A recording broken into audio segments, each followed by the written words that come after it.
trying to attack, but also having to look at his mirrors to try and defend at the same time. Karatsa's got the inside line into turn one. This is a tight one. Yeah, you can't really make a move stick through there unless you've got a winning dance partner, and Karatsa fairly robustly gets his way up and into third place for Toyota. Here's Simon Rosenberger down in, and this is how he got into Haywood, just outbroke himself.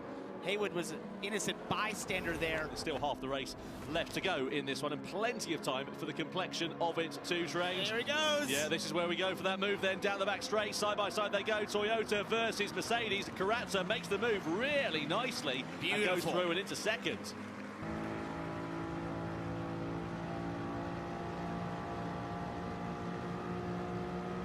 Look at this, 3 wide for the lead, down to 10. That's going to go wrong. Lanuza off into the gravel. The Mercedes goes off down into the chicane after contact between themselves in Astroza as well as Adriano Karatsa. And the upshot is the debutant here at Road America ends up in the gravel trap and loses a huge amount of time. Now Astroza is on the inside of Karatsa down into the first corner. Side by side they go. The Porsche is into the race lead. Yeah, let's have a look at Valson versus Artemoso Nunes then coming down in towards turn 10. That was a nice clean move. That's how you do it into that chicane. That's pretty. I like that one. Now the question is about Donovan Parker. Where's he going to emerge? You would imagine, because he's been running clean laps and setting very fast laps at that he's going to come right out the sharp end of this. But is that going to leave him vulnerable in the final third of this race? Almost a second faster than the leaders in the last couple of laps. So he has the speed. You see him going by Haywood here down into turn 1, just with all that extra grip and the speed that Ferrari has had, trying to make up every position he can right now, pushing as hard as he can. Karatsa's had to back out of it lap after lap. It's going to take Karatsa trying to get to the inside into turn 1, firing it off in there. As he got sideways, losing a bunch of time. Yeah, a big old moment there. That's left him vulnerable here to Samuel Cardinal. So just that one mistake, we were talking about it earlier on in the race when the field was really bunched up, and now it's cost Karatsa a chance of attacking for victory and might cost him second position here at the expense of Cardinal as well. They run side by side down the back straight into the braking zone of turn 10. Cardinal with the slipstream with the advantage. Karatsa's not going to give this one up though without a fight, and moves his way back through and into second place. Karatsa closes up, but he's not quite close enough to make a move. Astroza defends his way into the braking zone quite nicely, parks the car on the apex, and Karatsa can't attack, and unless Astroza makes a mistake, as we come down to the final corner, into the final turn we go at Road Atlanta. Astroza versus Karatsa, Porsche versus Toyota, the victory, and Astroza wins the grand final in Gran Turismo World Series 3 here in Los Angeles. What a fantastic drive for the Chilean.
Hello, welcome to the Gran Turismo World Series Grand Finals, coming to you live from Fukuoka. グランツーリスモワールドシリーズワールドファイナルいよいよやってまいりました Jules Yeah, my name's Jules Hardy. I'm going to be your host, and I'm joined now once again by Sasha. Give him a big round of applause. Welcome him back. どうもサシャです。そしてジュルさんにも大きな拍手をお送りください。Welcome back, Jules, to Japan. We do love Japan. So, are you guys ready for some of the best sim racing in the world? 世界のベストなシムレースの準備はできてますか？見る準備は。They're ready. Yeah. Are you ready? Most importantly, too. I am, and are you ready, Jules? I am always ready for some of the best sim racing in the world. But that's just me. Okay. Do you guys like free stuff? 無料なものは好きですか？無料なものは好きです。なんか無料でもらえるのは好きですか？ No. Yes. Maybe. Yes. No. Why don't they want free stuff, Sasha? I don't know. 無料なものが欲しくないんですか？無料でなんかもらえたらいいなっていう人手挙げて。はい。Yes. Yes, that's it. Okay, that's the answer I wanted, because let's take a look at this new campaign. Don't forget that you can get involved with the World Series inside Gran Turismo 7 with the bonus campaign. Just click on the Champions campaign banner on the GT7 World map, and that's going to give you the chance to win 1 million credits for each of the Nations Cup and the Manufacturers Cup by predicting who's going to win. Just think of all the stuff you could buy with that. Don't forget that you can enter and vote right up until the start of each Grand Final. Good luck. Watch the World Series broadcast through your GT7 game, and you'll unlock some special in-game rewards through the Viewers campaign. Watching the Manufacturers Cup means you'll be gifted a car with the Series Champion livery. Tune in and claim your rewards. Everyone likes free stuff, myself included, and here's your chance to grab some.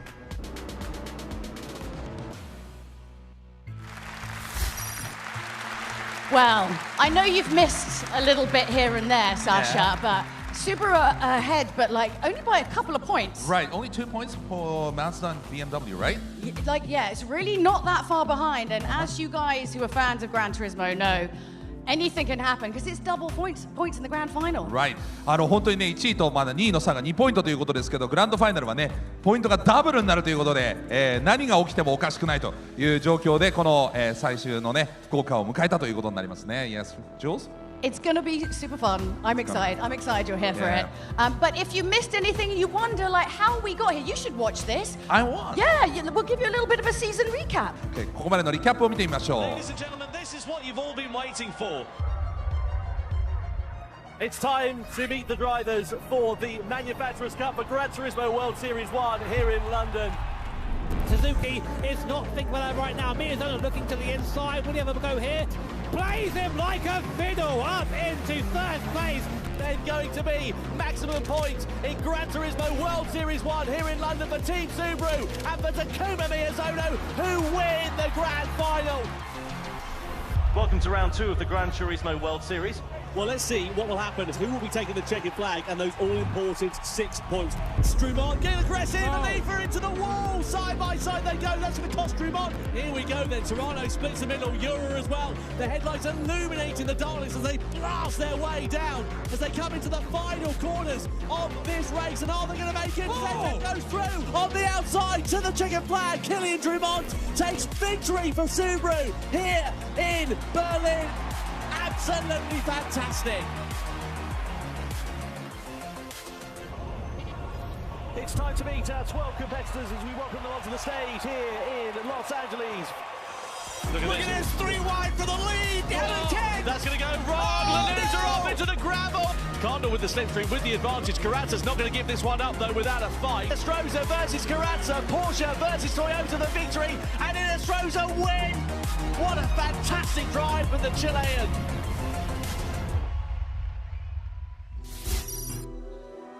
Now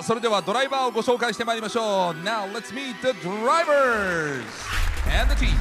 Start with Lamborghini. まずは Lamborghini. Yusuke Goto, Alf Alfahea, and Simon Rosenberger.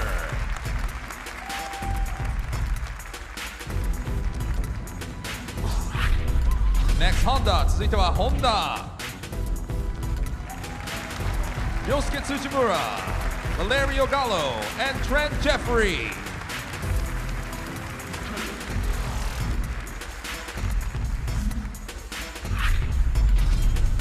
for Ferrari フェラーリはこのメンバー。ジュン・ハシマ、ジョアオ・ジェスース、ドノバン・パーカー。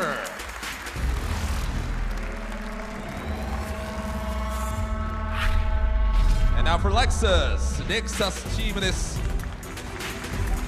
Kanata Kawakami, Giorgio Mangano, and Harold Wilson. Mercedes AMG メルセデス AMG です。Kojiro Sasaki, Noah Lanusa, and Lucas Bonelli. 続いてはマクラーレン、マクローレン、Hideo Yamamoto, Jay Murphy, and Anna Mosso.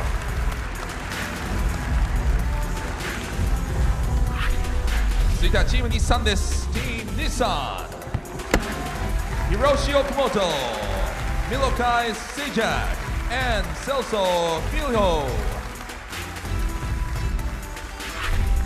And Team Toyota, チームトヨタの登場。Kenta Morimoto, Kai De Bruyne, and Adriano Carrasa.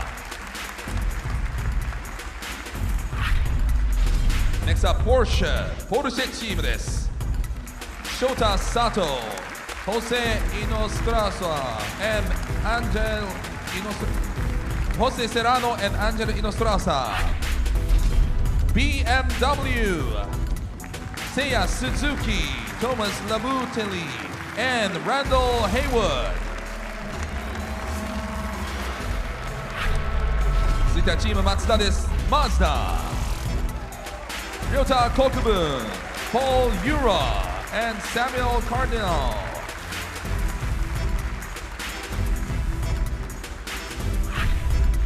And Team Subaru, チームスバル、Takuma Miyazono, Killian Vermont, and Daniel Solis.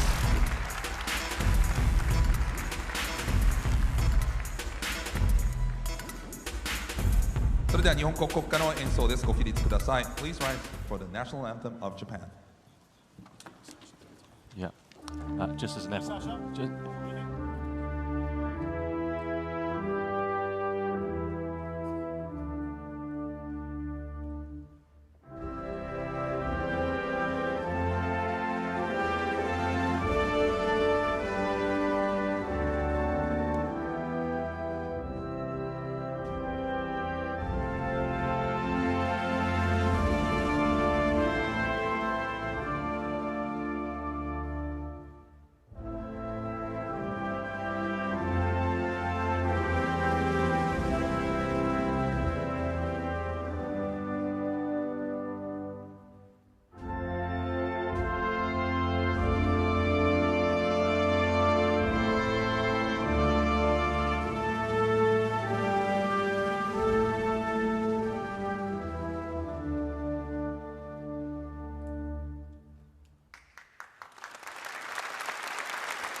About beautiful Fukuoka. Tell us some more about it. Fukuoka is south of Japan. It's one of the most enthusiastic city in Japan. It's like a growth city with young people. Like everything is so energetic here. It's a wonderful city. I haven't been outside much yet, but I will after the event. Yeah, where do you recommend to go?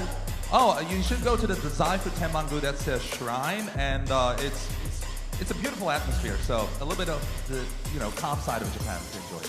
Well, I think some of these guys had a little bit of respite before starting this, Yeah. but maybe now it's it's not so much Fukuoka on their mind; it's winning. Exactly. What do you think? I mean, you've been to our shows before. Yeah. It really is anything to play for. Yeah, the World Finals are different, it's different vibe. いよいよワールドファイナルということですけれども、緊張感も高まるわけですけど、皆さんワールドファイナルズ楽しみにしてきたと思うんですけれども、さあ皆揃ってどうですか、気持ちは。今緊張感高まってますか？ Everybody's enjoying. Well, I'm excited to get this All right, it's just Paul Laura just running through quickly. There we go. It's fine. It's important to get things correct before we start the race. That's we want to do it, you know, in a nice, smoothly way. So. And also, you can tell it's live. It is. 今前通りましてすいません生放送です。Okay, right. If you don't know the structure of how Gran Turismo World Series works, we've got a little bit of a competition breakdown for you. The Manufacturers' Cup features 12 teams of 3 drivers, selected from the 2025 online series rankings. Each team includes 1 driver from each global region: Asia, Oceania, EMEA, and the Americas. 1 driver per team races in each round, with all 3 competing together at the World Finals here in Fukuoka. Today, the time trial session sets the grid for race 1. Across races 1 to 3, 1 driver per team competes, and the results set the grid for the next. Points are awarded in every race. In the grand final, all 3 drivers compete for double points. With everything on the line, only 1 team will be crowned Manufacturers' Cup champions. So I'm down here on the stage with the team in the lead Team Subaru. Hello, guys. So first of all, Killian, how are you feeling? You got to the grand final. What's going on? Yeah, I'm feeling pretty confident. So I'm really excited to racing and to see all the guys and racing with all the people now. So let's see what's happening. はい、キリアンはね、もう本当に自信持って、戦いたいというふうに言っていますけど、宮園選手はどうですか、この最終いよいよファイナルですけど。はい、しっかり練習してきたんですけど、もうすっごく緊張してて、今すぐトイレに行きたいな。He's so nervous. He want to go to the toilet. What? Why are you nervous? なんで緊張してるんですか？ You don't know. 今回2人の調子がすごいいいので、優勝はい狙えるかなと思っているので、すごいなんていうか可能性があると分かっているからこそ緊張してます。Both are so good, so we have a chance to win. So that's the reason I'm really nervous, especially nervous. And Danny, when we talked to you last time in Los Angeles, you weren't feeling like you weren't quite in the moment there. But I talked to you again, and you're feeling a lot more confident. Talk a bit about why you're feeling a bit more confident this time. I got some good practice for this event compared to other ones, so now I feel really good. But also, same boat as him, I'm very nervous because we're chasing a win. I think we can do it. So this is the most nervous I think I've ever been. Would it help if I got the crowd to chant your name again? It could. Should we give a little go on? Okay. Danny, Danny, Danny, Danny, Danny, Danny, Danny, Danny, Danny, Danny, Danny, Danny. 福岡も応援してくれています。Thank you so much. Now you have all of the, crowd behind you and helping you. Thank you. ハートマークいただきました。ありがとうございます。Well, I think it's time we put you out of your misery so you can get racing, have fun, drive safe, and let's get this underway. Over to you, Tom and Jimmy. Yeah. Thank you very much indeed, Jules. Yeah, welcome along to the GT desk for the first time. Great to be here in Fukuoka for the Gran Turismo World Finals in the Manufacturers' Cup. Tight at the top, JB, isn't it? Double points on offer for the Grand Final, but 4 races here tonight. It's going to be a busy one. They're going to be absolutely knackered by the end of it. Yeah, I mean, of course, we took my day in Solace there. We ruined that performance at LA because that's basically made it all the closer. It's basically just whoever wins overall here. So here's a reminder of the team and driver line. We just heard from Subaru there on stage. Of course, Team Mazda as well, very, very strong showing of Pol Eurocardinal and Kokubun there. BMW also in the mix as well. A bit lower down the order as well, with the likes of McLaren, Toyota, Nissan. Anyone there jump out at you for the outside chance this one, Tom? Well, you can't discount Nissan. Previous champions, obviously Toyota have got good pace. Porsche, I think, are the sort of dark horse for me. They're in 4th in the standings. Not quite as consistent results over the course of the season, but last time out they were absolutely unstoppable, weren't they? And if they can continue that momentum here tonight, I dare say they are the ones to watch. And I spoke to Angel Nestroza, one of their drivers, the other day. He's going in all guns blazing for this. It's not often Angel's fired up, is it? But to see him really focused, it's very special indeed. Here is your points rankings as it is at the moment. Look how tight it is. Top 4 teams there within 3 points of each other. Toyota and Nissan also close as well. Ferrari, Honda and Lamborghini, no points as of yet. A very, very outside chance for them, but never say never. Absolutely. Well, let's have a look then, shall we, at the track details. As we said, one of 4 races coming along the way here tonight. Group 3 cars, Yas Marina circuit. This is qualifying. So a 1-lap time attack, of course, a brand new circuit now in GT7 as part of the Spec 3 update that was released earlier on this month. Jimmy, it's a technical circuit, this one, especially that final sector. Yeah, it's a strange one, this, because the first and last sector, Obviously, you've got some very high-speed corners there. But also, it's broken up by this huge straight. Now, we had qualifying a bit earlier on today. Here's on board with Team Porsche, sort of in the dying of moments here. We didn't really know what to expect for who was set the early pace, but it was Nissan and ŁYWO very quick initially. But then Porsche would come across the line and go even better, only Nissan by 0.03 of a second. Yeah, this is Pol Ura, as you can see, coming through.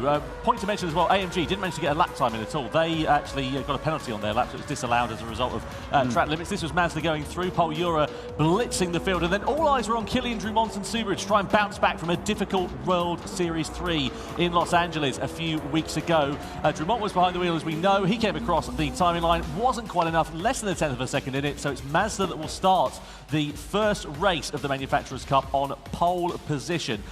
They are second, as we know, in the standings. Then you've got Subaru, then you've got Porsche. Leaders, of course, Subaru there, starting on that front row of the grid. Yeah, a bit of a disaster for Team BMW there. Very strong contenders, of course, currently joined second with Mazda, but starting down in P11 at the start. So really not ideal for those guys at all. No, not at all. And of course, as we know, Spec 3 update gave us a couple of new circuits, a few new cars in the GT game, but also gave us this brand new feature, the data logger. So we've sort of overlaid two laps against one another. Jimmy, what can you pick out from this? Yeah, this is fascinating. So this is the Mazda versus the Subaru, two very different cars in where they find their pace. You see early on the Mazda just behind the Subaru, but then here comes the main straight and here comes the talent button, or the throttle pedal as I call it, back through nice and easy. But you see really just swapping positions from there, and completely different lines coming onto this back straight, with the Subaru just aiming for more mid-corner speed rather than exit. At this point, you think, well, the Mazda's got it completely sewn up. But here, in this last sector, is where Team Subaru and Kylian Drumont really made the difference. So coming under the hotel section now, see the Subaru having a bit of a shorter line. It can do that. It has more agility, whereas the Mazda has to use the whole circuit at this point. And into these last two corners, it really is any car for itself, with the Subaru just getting closer and closer. And then we watched this a bit earlier on, and I was convinced, oh, this is it, Drumont's got it here, but no, not quite fast enough. And the Mazda just picking him out by 0.09 of a second. But awesome to have that on screen there and visualising that way using our data logger. Yeah, just the finest of margins here in the GT World Series as ever. Manufacturers' Cup Race 1 is along the way. Don't forget about scanning the QR code in the bottom right-hand corner of your screen. Tell us who you think is going to be challenging for victory here tonight, because I tell you what, it is going to be a very, very close affair, and it's just so difficult to work out what's going to happen. 3 normal races, quote-unquote, with 3 of the different drivers. Then they all come together for that grand final. Yeah, I would say normal. Here's race 1. It's Daytona.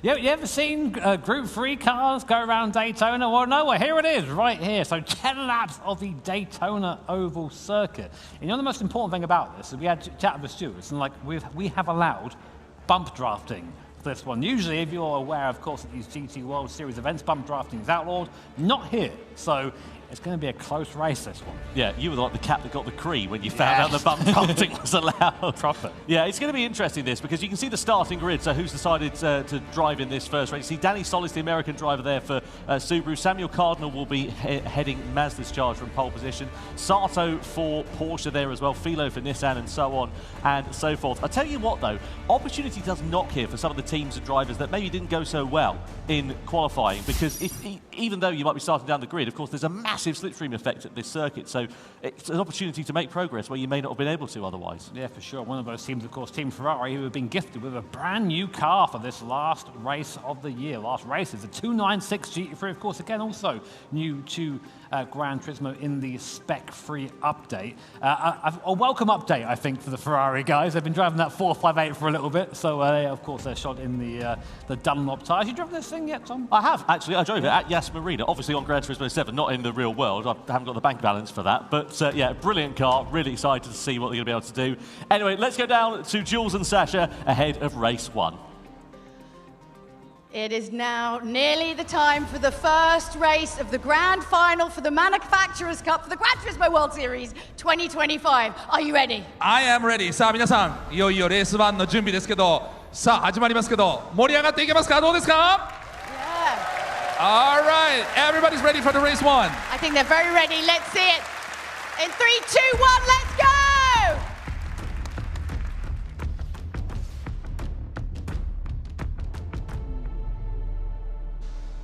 So then, race one for the Gran Turismo World Series. Let's see how this one is going to work out then. Drivers are lined up and ready to go.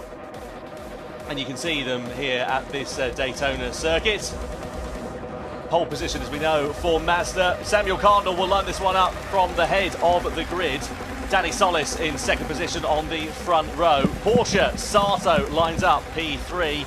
Then you've got Nissan and Philo alongside in fourth position. The head of the third row is headed by Kai de Bruin and Team Toyota. And then Lexus and Harold Balson lining up P6. McLaren and Yamamoto are seventh on the grid. Then Donovan Parker and Ferrari. New car for them. They line up at P8. With Yasuki Goto heading Lamborghini Charger in 9th position. Trent Jeffrey also there for Honda in 10th place. Randall Haywood is P11 on the grid. And Mercedes-AMG with Sasaki spearheading their challenge.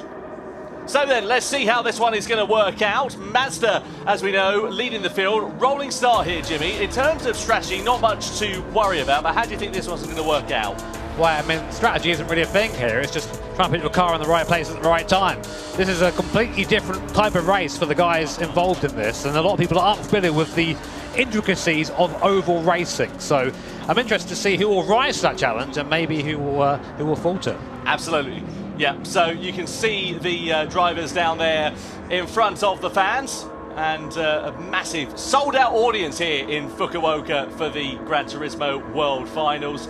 This is going to be hugely exciting to see how it is going to work out.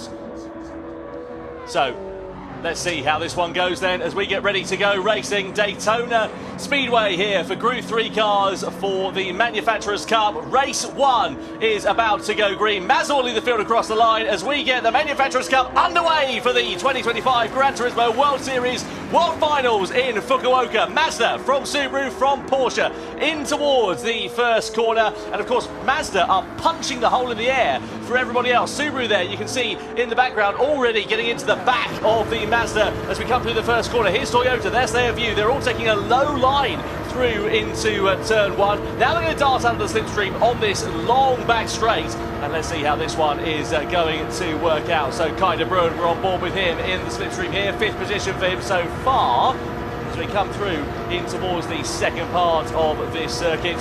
Is there going to be any difference in terms of the change of positions? Well, at the sharp end of the field, it's nose to tail. You can see it's like a massive long snake as they break their way through, and Nissan get tagged. They get spun around by the end of the first lap. So Nissan from the top 5 positions are now right at the back of the field with a lot of work to do. And that's huge because you're not going to catch up from here. There's no way you can catch this pack when they're all in a train like this. So we'll go back on board with Team Mazda looking over the rear spoiler there. Subaru and Porsche just kind of pushing each other along.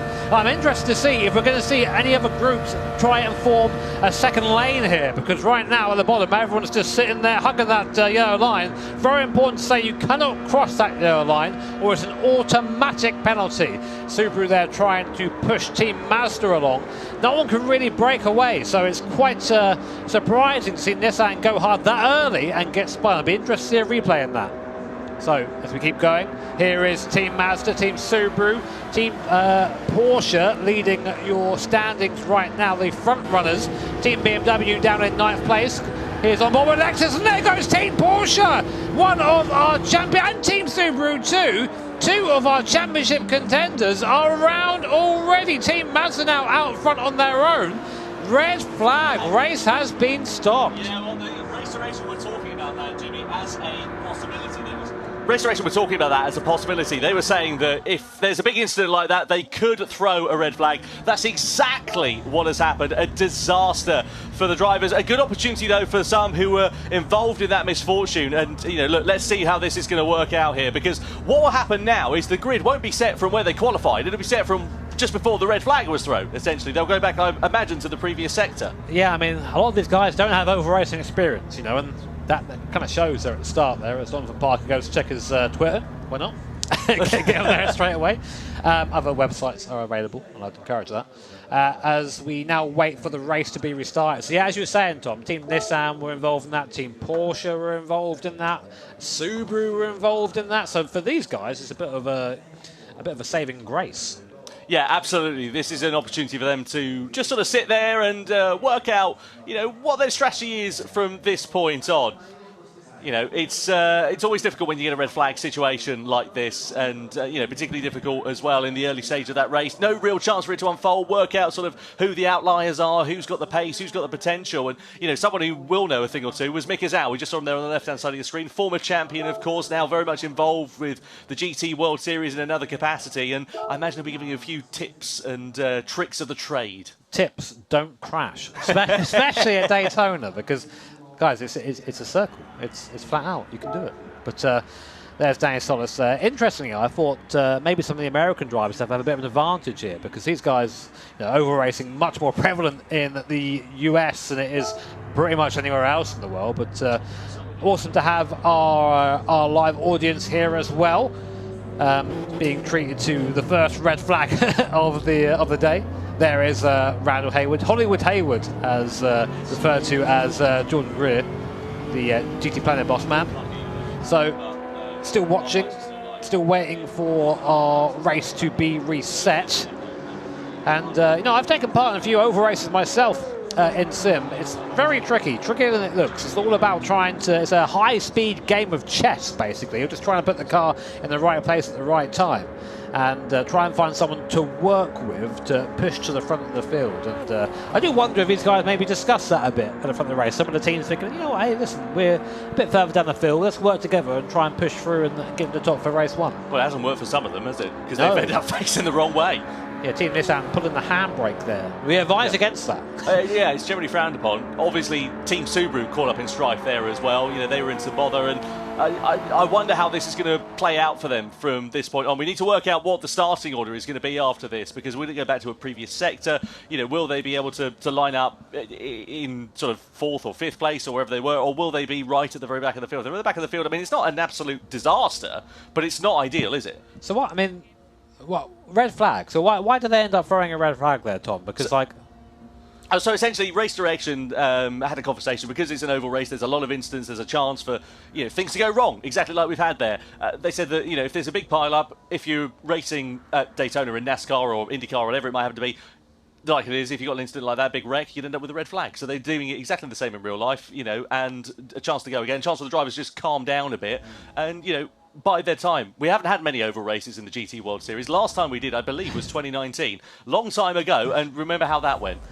Yeah, we were saying this about there being chaos at our last race, but a reminder now of our starting order for our second go here at Daytona. Yep, so here is how the grid is going to line up for part 2 then of the first race of the weekend then for the Manufacturers' Cup. Mazda and Cardinal on pole position. Subaru and Danny Solis head the second position of the grid. Then the second row is headed by Sato in P3. Toyota with Kai de Bruin in 4th place. Then Lexus and Harold Balson line up on P5. They have got Lamborghini's Yusuke Goto. He was right at the back of the field, if you remember, the first running of this one. So opportunity knocks for them. Ferrari down in 7th place. Honda are in 8th position with Craig Jeffrey alongside their BMW Randall Hayward in 9th position. The top 10 completed by Mercedes-AMG and Sasaki.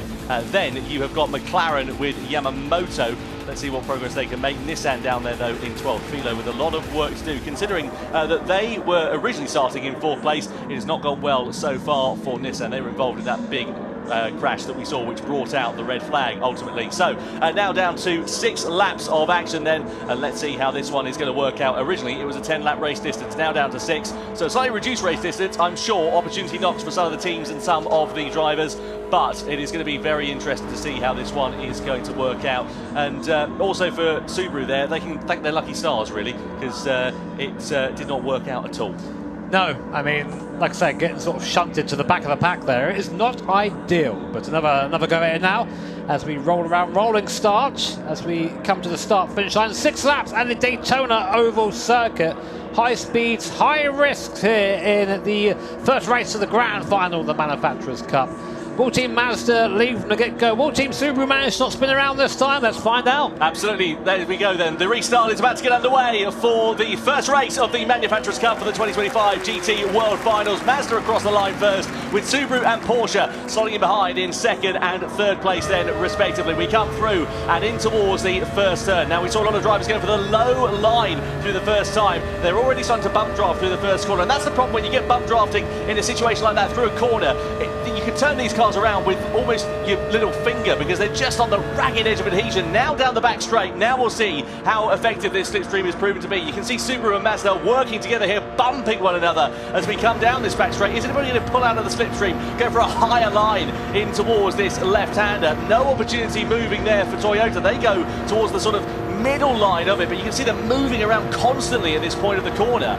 Yeah, it's hard than it looks, and this is where the drivers could very easily tense up and just make those little mistakes. But it's very, very important to try and stay in your line and keep things consistent. The moment you sort of duck out, you have to hope someone goes with you, otherwise you're left there. And there goes Team Ferrari using the side draft. And do they have help there on the outside? We can't see it at the moment. They do have hope. Team BMW there going to the high side, trying to push and maybe form that second lane.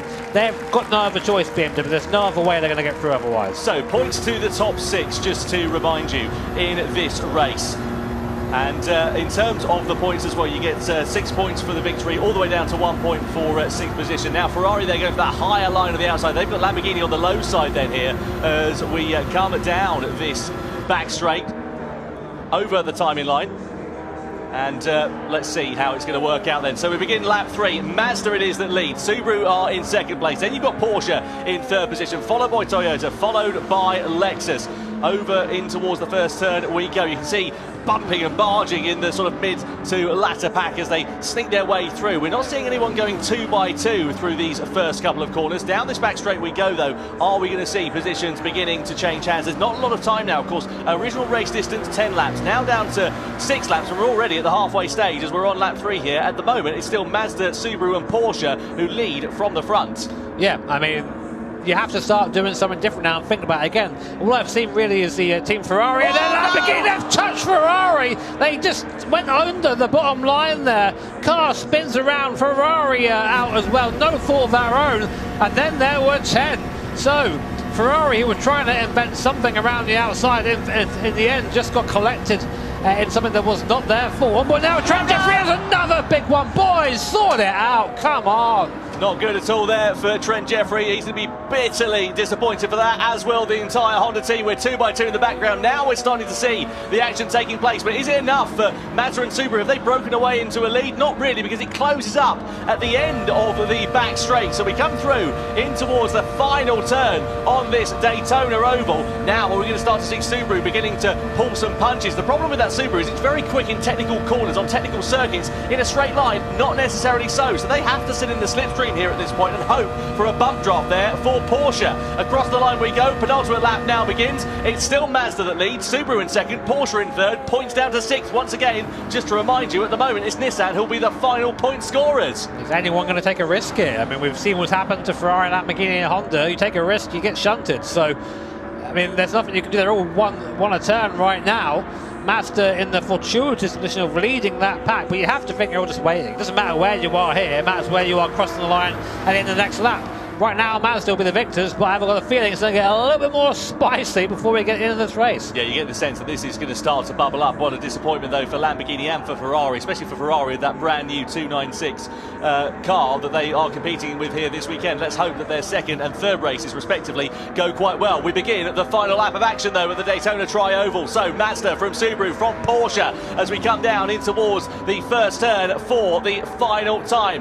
Don't think anybody's going to think about a higher line through there, but they're certainly bumping one another going through and all sticking to quite a low line. But look at Porsche, they're coming to pressure from Toyota, and I wonder if the door is starting to open for Toyota there and whether they're going to try and pick their pocket for that final podium place to pick up more points. Down the back straight we go for one final time. Someone's got to try something here. BMW been giving a penalty for colliding. It's bump drafting, is it not? I mean, well, Whatever, we'll see if we get a replay of that later on, but it doesn't matter now. Final lap. Unless it was the incident with Honda that we saw a couple of laps ago, maybe through the final corner we go though. So Mazda it is that lead from Subaru, from Porsche. We'd run to the line in race 1 of the Manufacturers' Cup World Finals here, and it's going to be first blood to Mazda. Porsche in 3rd place, just behind Team Subaru. Toyota are in 4th, Lexus are 5th, and the final points position is occupied by Nissan ahead of McLaren and BMW, who managed to nick the final points place despite that 1-second penalty on the final lap of racing then here. And a great end to that one. Good job though from the eventual winners of Mazda and from Samuel Cardinal, the driver of that car, because he did an exceptionally brilliant drive to claim the victory there and just keep his head cool and calm under pressure when they were all bumping and barging and spinning off behind. Well, a strange race that one there. I think the crowd were reflecting the feeling there. I mean, I was waiting for a bit more action, but it never really came. I think anyone who tried to pull out just got spun. So, as you say, great start for Mazda and for Toyota with Daniel Solis, who for Subaru with Daniel Solis, who would probably say he's the weaker driver of that pairing. And a 2nd place is a really nice result for him, so good for their campaign. Yeah, good damage limitation, especially given what happened last time out in Los Angeles. You know, Danny was a bit disappointed with it because obviously the race did not go their way at all. It was the first non-score they'd had of the GT World Series season. But yeah, managed to turn things around here for the first race. Let's have a look at some highlights then. So originally we began with a 10-lap race to the checkered flag, but there were a series of incidents which saw Nissan getting spun round. And then we saw Porsche as well as Subaru going for a spin as well. That brought out the red flag and restarts the race was underway and 6 laps. Well, I don't understand. Why do you have a red flag for that but not for the moves later on? So that's the same amount of cars out there, 3-4 cars. Hey, well, I'm not a race steward and I don't intend to be. I'm quite happy to be neutral. But there you go. You saw the incident there between Lamborghini and Ferrari. Meanwhile, at the sharp end of the race, pretty static affair to be completely honest with you, aside from for Honda. They got an absolute biff into the back. And we saw another driver going round as well. And we also saw BMW picking up a 1-second penalty, presumably for their part to play in that one. Ultimately, though, Mazda and Samuel Cardinal would come through to take the victory from Subaru in 2nd position. Kylian Dramont, who was, Danny Solis, who was behind the wheel of that car. And then 3rd place for Porsche and for Sato at the checkered flag.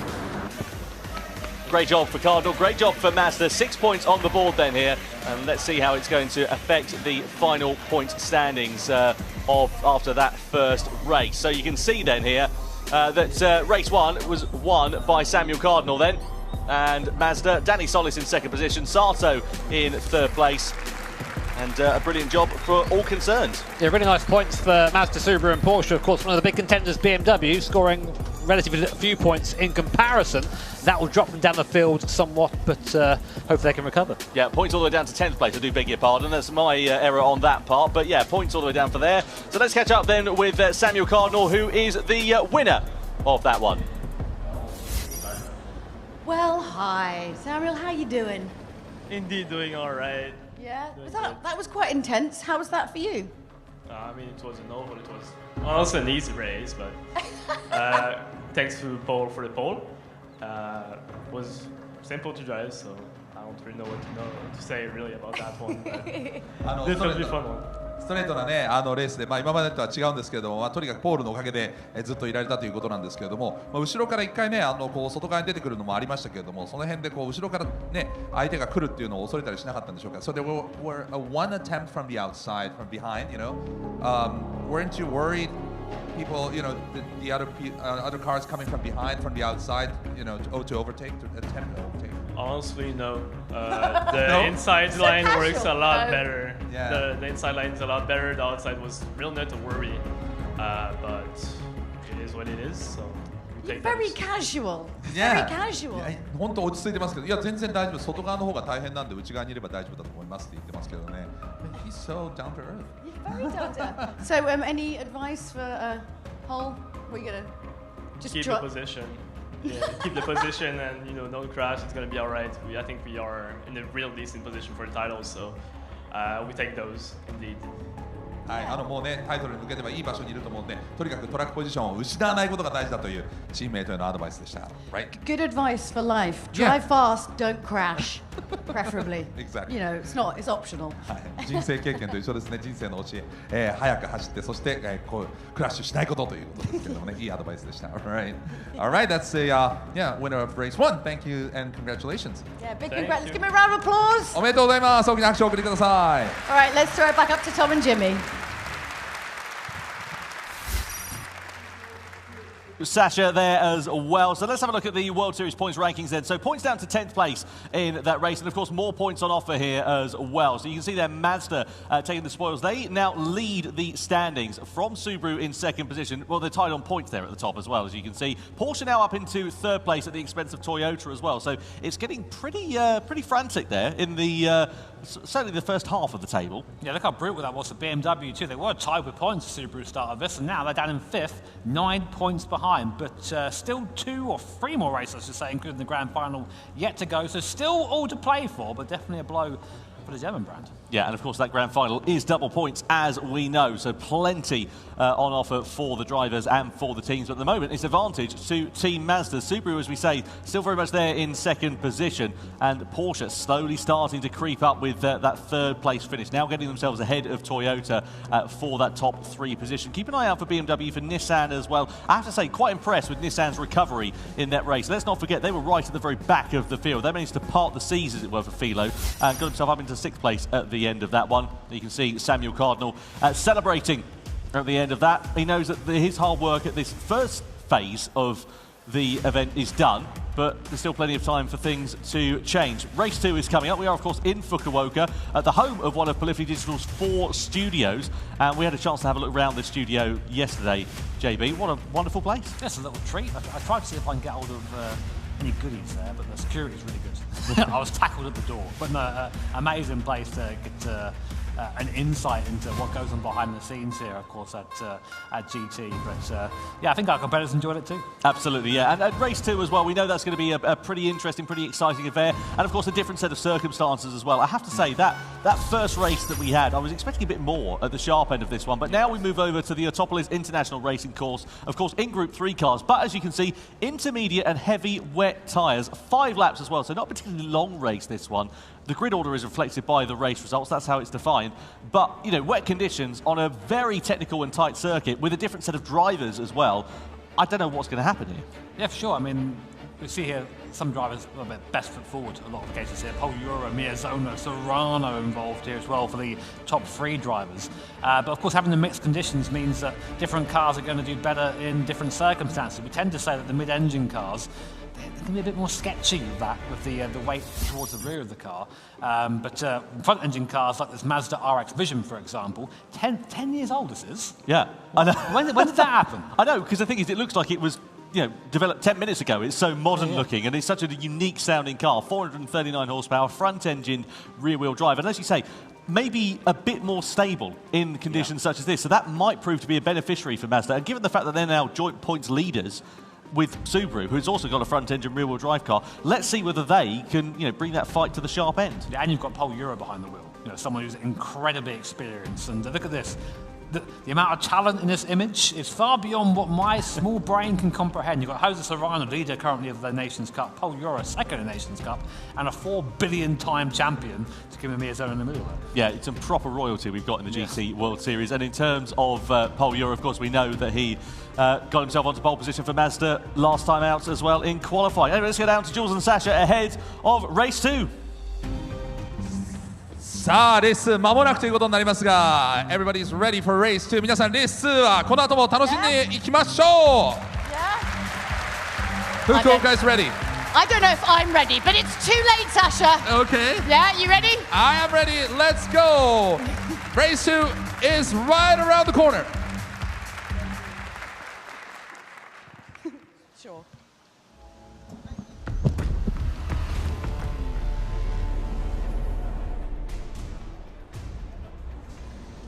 So then, over to the second race of the Manufacturers' Cup, Autopolis in the wet. And Mazda took first blood a few moments ago in the first race of the weekend. Can they convert that into a second win and extend the lead in the points championship? Well, it's Paul Ura who will drive for them in this second race. Takuma Miyazono will be with Subaru.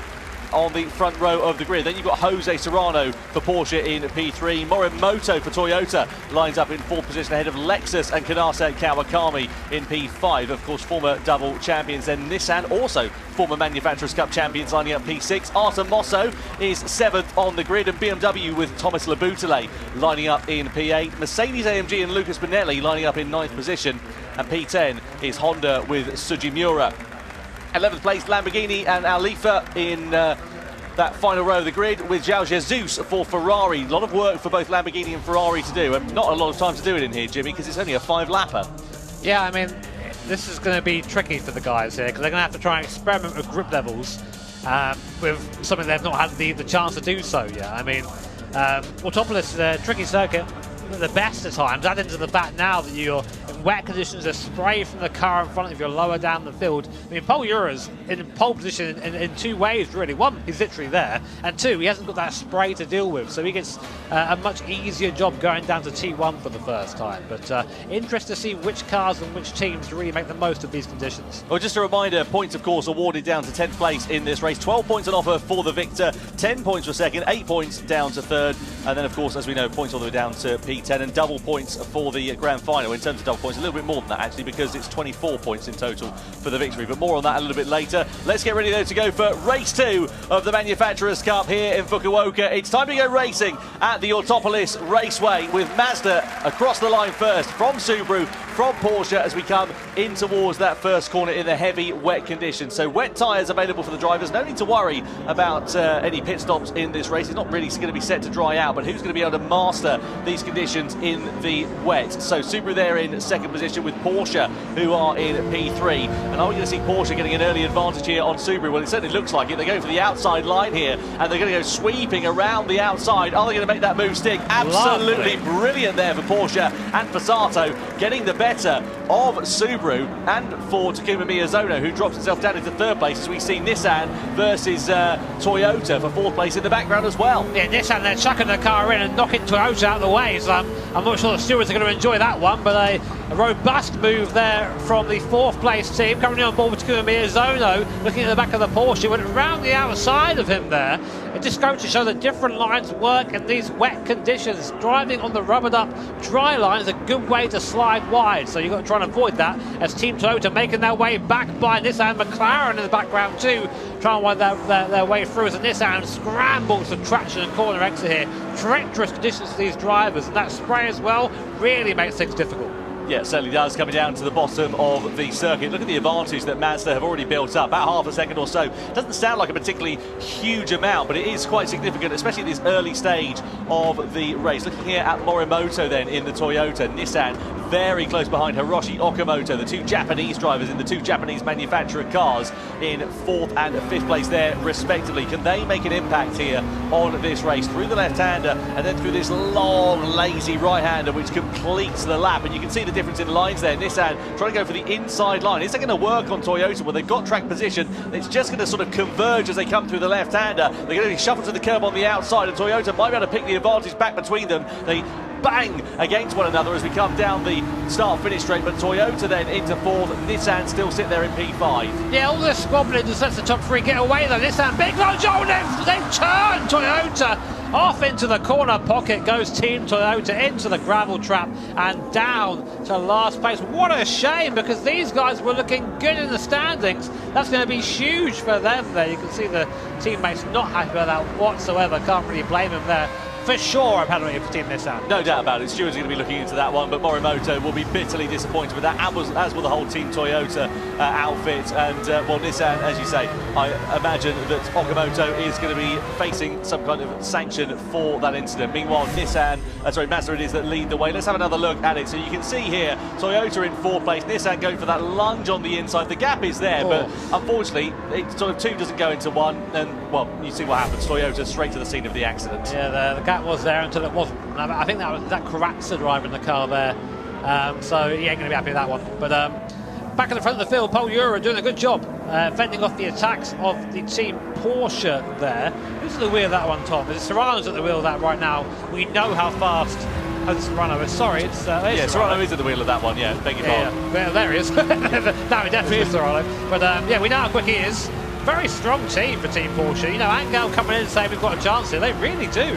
If they keep up these performances, getting by Team Mazda here will help that happen, because right now they're looking very, very quick. Well, at the moment they're even on points, let's not forget, both on 22 points. Look at the sliding there for Serrano. He's just trying to find the limits of grip, isn't he? And just exploring a little bit beyond that. But they're tied on points, so whoever finishes ahead in this race is going to gain a bit more of an advantage than the other. So there's plenty of opportunity and a good incentive there as well. More points on offer here in these World Finals. You can hear the rain battering against the windscreen as they come down the start-finish straight. So lap 3 out of 5 we are on. We come across the timing line then here, and sort of the three outliers at the moment, Mazda, Porsche and Subaru, they've got a 2-second advantage now over Nissan, who sit there in 4th position.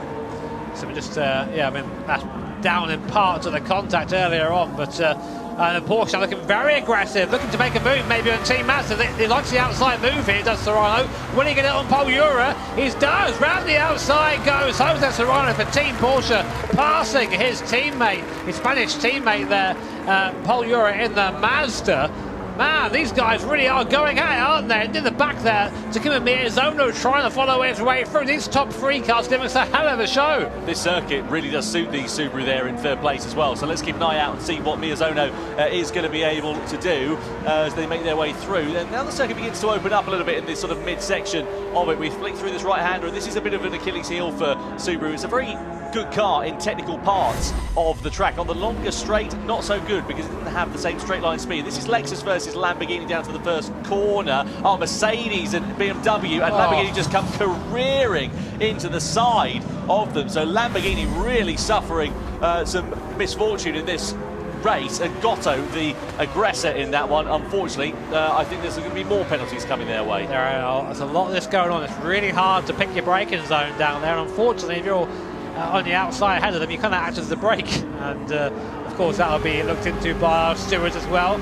On board now with Miyazono in the Subaru, really working the wheel of this Subaru BRZ. Almost run into the back of the Mazda. Lamborghini, unsurprisingly, they're slapping for 2-second penalty. So yeah, that's what you get for shunting a car off. Lamborghini, that'll hurt them.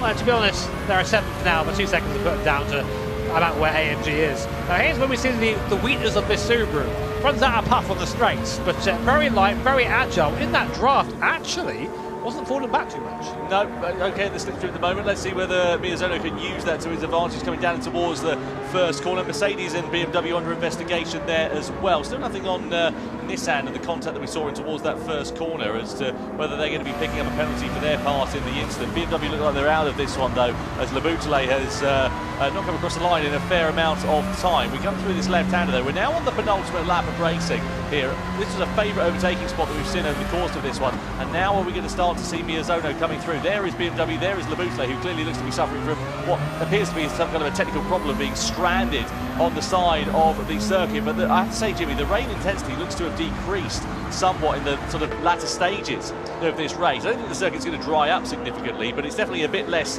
heavier in terms of the rainfall than it was a couple of laps ago. Yeah, as you say, Tom, I think it's not really going to dry so much towards the end of the race. There is really a straight fight between these guys.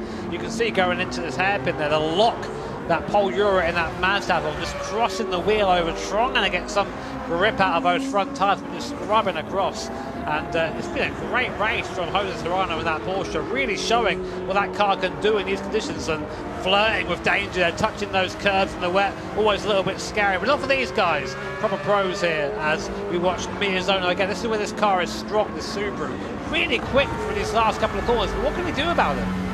Yeah, that is the question. Lamborghini and Ferrari exchanging positions there. Mercedes picking up a penalty for their part in a collision, presumably with BMW. On board we ride though with Takuma Miyazono. We come through the left-hander in towards the final 2 corners of this circuit to begin the last lap of racing. And Porsche and Serrano now just beginning to build a little bit of a cushion actually over Mazda and Subaru. And I wonder if that might just be enough for them to not come under any real threat on this final lap, which we now begin with Porsche leading from Mazda, from Subaru. That's your top 3. Yeah, a little wiggle there from Miyazono, so that's really going to hurt him going on to this lap. So Last lap of the second race here at Fukuoka. Team Porsche leading by 6/10 from Team Mazda. Subaru in third place. We're on board now at mid-zone. Can he invent something here? Anything that he can do? He's a bit far back, I think, to have any sort of lunge here. And he's got a big straight to contend with, but we know this car doesn't really do too well with. But he's really fast, Miyazaki. He can really make this thing work if he can just find the line. Paul Ura also trying to get back onto the rear spoiler of the Porsche, but we have to say that Serrano's just looks in a league of his own here. Yeah, first sector, Euro was actually a little bit quicker by a few tenths of a second over Serrano. So if he can continue building that advantage into the final sector of this one and continue that same sort of trajectory, there's a good opportunity for a possible lunge in the final few stages of this one. So Mazda and Subaru were tied on points at the start of this race. If the checkered flag finishes as it is now, it'll be Mazda with a 2-point advantage going into the penultimate race of the season in the Manufacturers' Cup, with Porsche there in third position, but very close indeed, with just 3 points separating those three teams. Yeah, this will bring Porsche right back into it. And you know what Angela Stroza was saying at the start of this, like, I fancy this, I reckon we can do this, Team Porsche, we can be champions. If we can just get a good couple of races, this will be ideal for them. Only a few more corners separate Porsche and Jose Serrano from a win here in race 2. Euro again a tenth of a second faster, gap down to just under half a second now, so it just takes that one mistake from Jose Serrano at the sharp end of this one. One slip of the tyres, one slide into the corners under braking, and that could present the opportunity that Paul Ura and Mazda are looking for a dive. We come through into that final turn though, and unless we see a mistake from Jose Serrano, it is going to be Porsche that will come through to take the checkered flag. Out of the final corner we go, and across the line, Porsche win race 2 from Mazda and from Subaru. Serrano takes victory from his compatriot Paul Ura. Miyazono on the podium there in third position, which means that we've now got 3 manufacturers separated by just 3 points at the sharp end of this one, with 2 races to go at the checkered flag. Ferrari versus Lamborghini to the line there as well, was very close for 7th place. ŻYWO just getting the better of Lamborghini's Alfa Lea. But what a race from Paul Ura and from Jose Serrano. Ultimately, a very calm and controlled race from Serrano. Once he got his way through around the outside for the race lead, he just never looked like he was bothered again. But how close was that? Less than 2 tenths at the end there. So definitely chased home was Jose Serrano by his compatriot Paul Ura. But you're seeing now why we've had such Spanish domination this year. These guys just incredibly fast, and for Team Porsche, that's huge. That really puts them properly in contention now. We've got 3 teams starting to pull away from the rest: Mazda, Subaru and Porsche, with only 2 more races left this year. Yep, so 32 points now for Mazda, 30 points for Subaru and 29 points for Porsche. They're your sort of outliers, really. Of course, another opportunity for 12 points on offer in this third race. And then we go up to double points for that for the grand final as well. So let's see how that one is going to work out. Well, time for reflection after that second race. Wet conditions at the Autopolis Raceway, and Mazda initially led this one from Subaru, from Porsche, but Serrano was not taking things lying down, even on the opening lap on cold tyres. He was around the outside of Subaru for second place. Given Miyazono didn't really know which way he was going and which way he came from.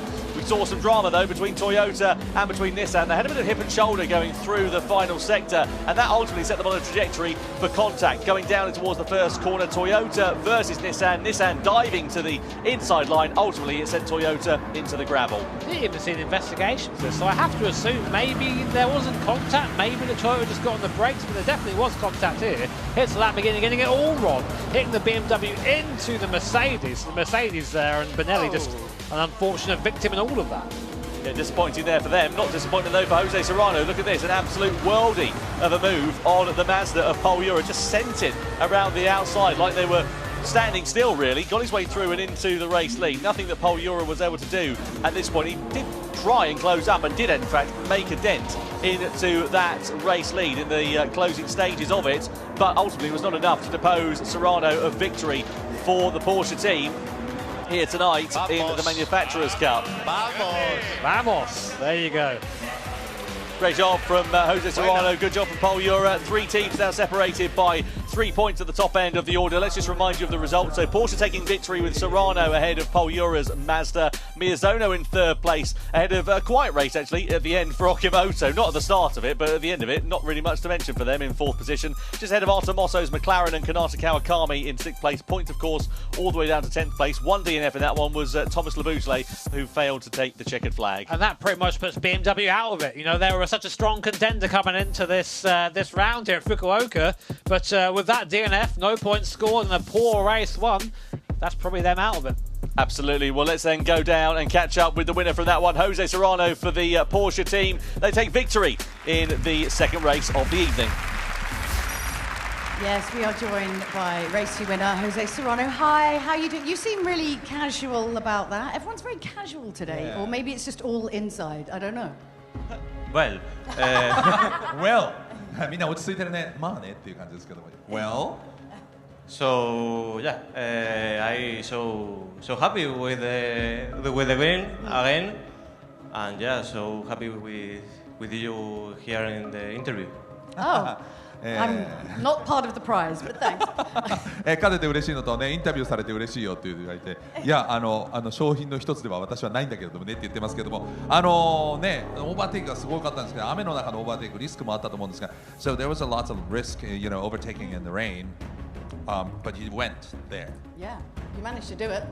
I don't know how I could, but I like the rain a lot, so I was very confident with the rain and also with the Porsche, so it's a perfect combo for me. So happy. 雨は実はね、すごく自信があって好きなんですね。雨のレースも好きだし、ポルシェも好きなので、すごく自信があったんですよという。A very confident and calm man. Yes. So I actually have a question, which is, when it's you and Pol, like, is there a certain amount of you that is like a little bit less aggressive because it's Pol? I think so. Like, you know, like you'd maybe be riskier with someone else. Well, I risk with all drivers, but with Paul is a little bit less. A little bit less. He was doing you a favor, but still overtook you. He wasn't even trying. ポールにいる時ってやっぱりちょっと落ち着いてるのっていうふうに言ったら、まあリスクをそれほど取らなくていいんでね、前後ろにいるよりはポールの方がちょっとリスクがないかなっていうふうに言ってますけどね。Right. Well, look, we'll let you go and have a sit down. Congratulations. Please give a big round of applause for Jose Serrano. 大きな拍手をお送りください。ホセ・セラーノ選手です。Yeah, back up to you, Tom and Julie. Yeah, thank you very much indeed there, Jules. Thanks to Sasha as well. Interesting, the two Spaniards are working together a little bit, maybe? Collusion! In my esports event? How dare they?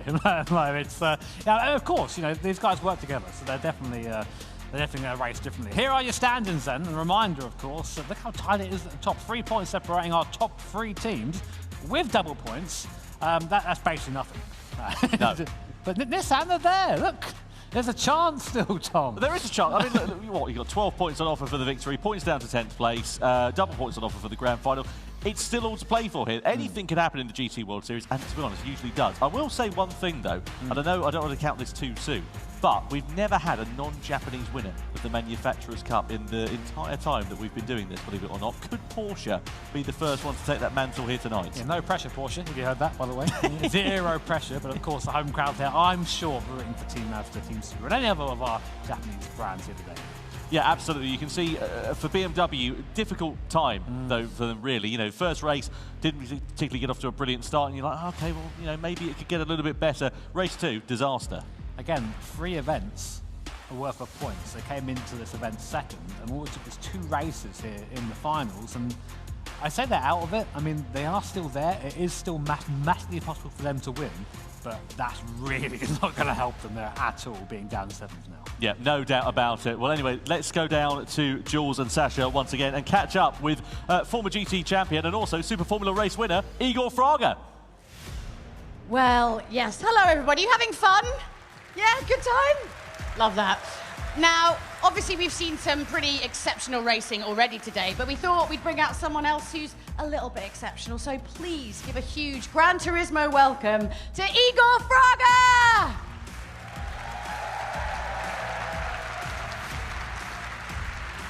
Hi. Hey. How are you? I'm really good. I'm so happy to be in the Gran Turismo World Finals here. I mean, I've been racing here for 6 years or more, Yeah. So yeah, even if I'm not competing here, it's always a pleasure to be in these events. But you're in an extra good mood at the moment, and why is that? Yeah, of course. I mean, the last round of the Super Formula event was able to achieve my very first victory there, being in the rookie season as well. So yeah, I'm super happy to be able to come here like that. I mean, it's really impressive. You must be so happy. But I want to say, you might have to translate a little bit this bit. Yeah. But do you remember maybe February of March this year? I made a bet with you. Yeah, with Ayrton Senna jumper, right? Yeah. You can explain. Yeah, so ジュリアさんと駆けしたんですけど、僕が優勝したらアイルトン・セナのジャンパーを僕がもらえるっていう、はい。それで It's my favorite jumper. And I bet him if he got a podium in Super Formula that I would give it to him. 本当は表彰台でもらえるっていうところだったんですけど、茂木の第3戦でもう達成しちゃってなんかつまんないなみたいなことを言ってましたね。But like a month later, he gets a podium, and I'm like, what? My favorite jumper. Yes, but yeah, I'm super happy. I think that the season also went really well, I think. No, you can stop talking about Super Formula, because you know what? We've got the jumper. That's way more important. Oh, thank you. This, you have to show them the greatest jumper in the world. Just take it off. Here we go. This is my favorite jumper. I'm very sad. Here we go. I'll take it. It is the best jumper in the world. Turn it around. Turn it around.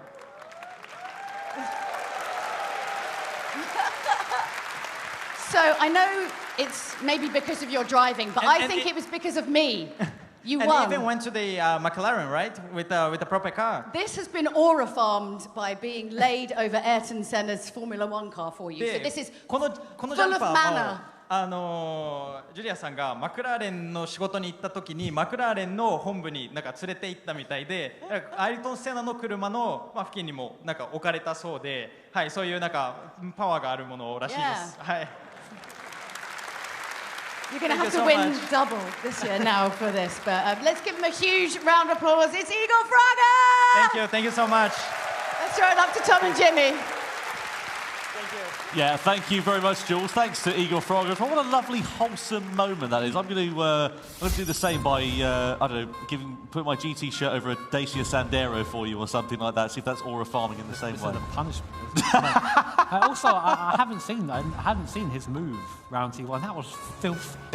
I was like, go on, Igor. I love a bit of that. Amazing. It was brutal, wasn't it? Yeah, I mean, well, I'm really excited to see what's going to happen, though, for the third race of the Manufacturers' Cup. Just getting back to, action that's happening here tonight. So Sardinia Road Track A, Group 3 cars, of course, racing medium tyres, 7 laps for this one, and, of course, a new set of drivers for this. Now, as you can see here, Jimmy, a pretty fast track at some points, but a lot of heavy braking zones as well. Yeah, it's been a while since we've been to Sardinia, one of these events. I mean, that second to last corner is one of the sort of giga overtaking zones there, but it's actually quite hard to get by around here, outside of a slipstream path. So, in Astroza in the car for Team Porsche, Kokuben, of course, ex-champion as well in Team Mazda, and Kilian Drummond for Team Super. Man, there are so many good drivers in this event.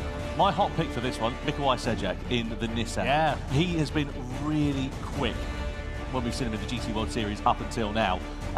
And he just seems to have something about him. If he's going to be the disruptor in that one, I would not be surprised. Yeah, he seems to be on the up, doesn't he? Like, I mean, every time we see him, he's just a little bit quicker. And he really has the handling of that GTR. So definitely one to watch. And again, Nissan, currently 4th in the standings.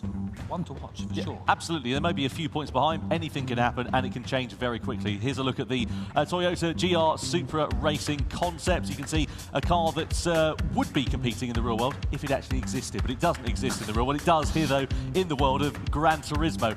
What a car this is. We absolutely love it. The drivers love it. And it has been a very quick car. And, of course, a former champion car in the Manufacturers' Cup. Yeah, twice. So it's very, very quick in 2019, 2021. You can see by the stickers on the side of the car there as well. Shame we didn't make this thing in real life, to be honest. I would love to have seen that lapping around the Nürburgring, but probably better for me if we didn't. Here are three of, I guess, our star drivers here. Our top three teams, aren't they? Yeah, I mean, Angel's been around for a very long time, of course. Very quick driver, winner in LA for Team Porsche. Kokubun, the first event, I think it was in Tokyo in 2018. He won that a long time ago now, getting old. And Kylian Drumont, very fast Frenchman. Yeah, no doubt about it. And Ines Stroza, he actually won in Tokyo in 2019 for Porsche, if you remember that one as well. Porsche. Long time ago, that now as well. So, yeah, very excited to see what's going to happen here as we get ready to go racing. The third race of the evening is about to get underway for the Manufacturers' Cup. Yes, before we get into the race, we've spotted the cutest thing ever. Exactly. とっても可愛い人たち見つけました。こんにちは。楽しんでますか？楽しんでますか？楽しんでますか？楽しんでますか？ Fukuoka, you ready? Yay!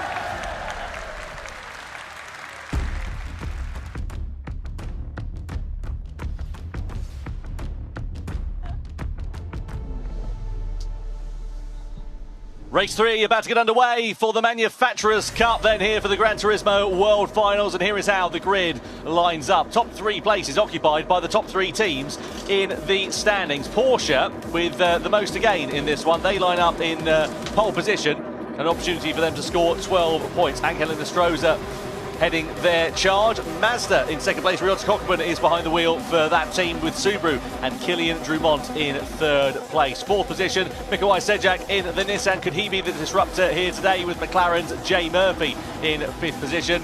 Lexus and Giorgio Mangano lining up P6 on the grid, and then Ferrari's Jun Hashima is in seventh place. Alongside them is Lamborghini, and for Simon Rosenberger, then you've got Honda's Valerio Gallo. 10th place, Mercedes-AMG and Noah Lanuza, the Frenchman. He was unlucky in LA, if you remember, ended up on the deck at one point. Adriano Carrazza lines up P11, and BMW's Seiya Suzuki is in 12th position on the grid. So medium tyres then, 7 laps here at this Sardinia circuit. Jimmy, how do you see this one playing out? Yeah, I mean, I foresee some sort of move down at T1. It's a long drive down there. We do have a rolling start, which does tend to spread the field out a little bit, but I think it's long enough that you can Super match is going to start coming into play, and someone like Kokubun maybe might have a fancier move from T1. I mean, like, to be honest, between the top 3, they kind of need to keep it clean. That's what they're thinking now, because any mistake here puts them on the back foot for that grand final. Yeah, no doubt about it. You've got to really minimise the mistakes, especially at this critical juncture. As you get later on, of course, into the evening's worth of races, there's fewer opportunities to right any of the wrong. So one mistake here could be absolutely critical. You guarantee these teams, these drivers, they're going to be leaving nothing on the table here tonight as the crowd awaits. Sold out crowd here in Fukuoka this weekend. They'll be keen to see what is going to happen and who, of course, is going to claim the crown of the Manufacturers' Cup. Let's get ready to go racing. Race 3, then, is underway here in the Manufacturers' Cup at the Sardinia Road Circuit. Porsche leading Mazda, leading Subaru as they come down in towards the first corner. Don't think we'll see any dive bombs down in towards turn 1, but we will see a pull out of the slipstream there for Mazda as well as Subaru coming under pressure as well. No moves being made in towards that first turn as expected, but around the sort of second part of this opening lap, we should start to see drivers who are getting their elbows out as they start getting some heat into the tyres and the brakes, crucially. Yeah, so right now Porsche lead from Mazda, lead from Subaru, lead from Nissan behind. Sejak behind the wheel at Nissan. We said he's one to watch, so we'll see what he can do during this race. And again, this track's a lot of heavy acceleration zones. That Subaru's going to suffer a little bit here, I think, as they defend there from Mazda, defend from Team Subaru. Right now, not much change as everyone's keeping it nice and clean on lap 1 here. A stark contrast to our first race at Daytona. On board now with that GTR and Sejak. Yeah, Sejak knows a thing or two about how to play these races calm and cool. You can see Mazda there just putting some pressure on Porsche at the sharp end of this one, coming down towards the left-hander. In the mirror there, you can see also Lexus as well. Behind the wheel of that is Giorgio Mangano at the moment. Of course, Lexus former champions as well in the Manufacturers' Cup. Let's see whether they can spring a few surprises with McLaren very close in tow. Through the sweeping left and right-hander before we come in towards the next big braking zone on this first lap into this left-hander. Lamborghini and Mercedes under investigation for a collision then on this opening lap. Let's see whether they've been been deemed to be the aggressor or the innocent party. Yeah, Gallo there making a move on the Ferrari drive up to P7 goes Valerio Gallo, past champion, Nations Cup champion. Honda not looking so strong though this time out, but I'm sure looking to try and make as best as he can of the situation. Meanwhile, we're with Nissan and Sajak going down towards T1. Big overspeed on the Subaru that goes defensive. Dumont there keeping the car just on the line. Very nice defensive driving there, but you can get the impression that Sajak is, they can smell blood in the water. Yeah, certainly can. Mercedes with a 1 second penalty then for their part in the collision with Lamborghini on that opening lap. So let's work out and pick the bones out of that one as we continue on in this race. We come through the left and the right-hander. This is Mikołaj Sajak, who we ride on board with the Polish driver, who, despite being Polish in terms of nationality, actually has a very sort of thick northern accent, which catches you off guard a little bit. And I was down chatting to him in the World Series events over the course of this year. He's a young lad, bright head on his shoulders, and mature head on his shoulders, especially when it comes to racecraft as well. So let's see whether we can get that Nissan up into the podium positions and be the disruptor in this race. We come through in towards the left-hander. I have to say they're keeping it remarkably calm and tidy. Jimmy, as we get into this point now of the evening where we're race 3, we're the last chance before we go in towards the double points, are we going to see the teams at the front maybe minimising the risks a bit more? Yeah, you'd think so, but that of course opens them up to people behind them. I mean, a great example right now is Valerio Gallo moving through the field up to P6 now. He's already on the back of the McLaren in front, so this guy is not hanging around. And as you see now, Sajak is all over the back of a Subaru. Subaru really fast. There's a Mazda mistake there from Mazda and Kokubun. And now that has just given the cars behind an easy run down towards T1 and Porsche with Stroza at the wheel, a bit of breathing room. So here we go, then down towards T1, we're on board with Sajak, looking at the back of that BRZ there, struggling in the straight line. It's now the time we'll see the Polish driver strike, looks at the outside line, not quite close enough to do anything there, but well, these guys really getting bunched up now. You were saying they're taking it easy, so I'm not sure they are. A defensive line there for Stroza. I think he got a poor run off the final corner, which compromised him down into turn 1. The problem is, though, what he did was it bottlenecked up, it sort of concertinaed up through that first turn, and you can see how close they are now running nose to tail. I mean, it was close going into there, but it's certainly closer now as we come in through this first sector. Stroza actually did a great run off the last corner. That Mazda's just an absolute bullet in a straight line. Meanwhile, a bit further down the field. So here is a replay. Oh, this is what happened with Mercedes and Lamborghini on the opening lap. Oh, so a great move. Yeah, if you forget where the brake pedal is, brilliant. Which he did, unfortunately. So yeah, I can understand the penalty there. But yeah, so yeah, Stroza's got a weird dynamic here where he's really quick at mid-corner with his Porsche, but it seems to, up against that Mazda, which again, a bit of a bullet. It's not, sorry, just in the background there, Subaru having to defend, and then in its place goes up the inside of the Mazda. The Mazda caught napping. So Subaru and Dumont there just absolutely picking the pocket of Kokubun, down 2 places. Sajak also up a place, up into P3. And now they're side by side as Gallo tries to get involved as well. Yeah, this is now all starting to kick off, isn't it? We're sort of getting towards the mid stages of this race. And all the while they start squabbling, that is music to the ears of Angel Stroza. He's leading the race. Half a second is the advantage. If they continue battling like this, it will give them a chance to break away. So this is ideal, really, because the Subaru is not fast down the straight, so it's now going to be the cork in the bottle for the cars behind. So that, as you say, sort of gives Stroza a little bit of breathing room. On board for the Mazda now. Look at the speed of this thing down the straight in the draft Nissan. They're both going to try and get by the Subaru. Are they going to go 3 wide? Not quite. They're thinking about it.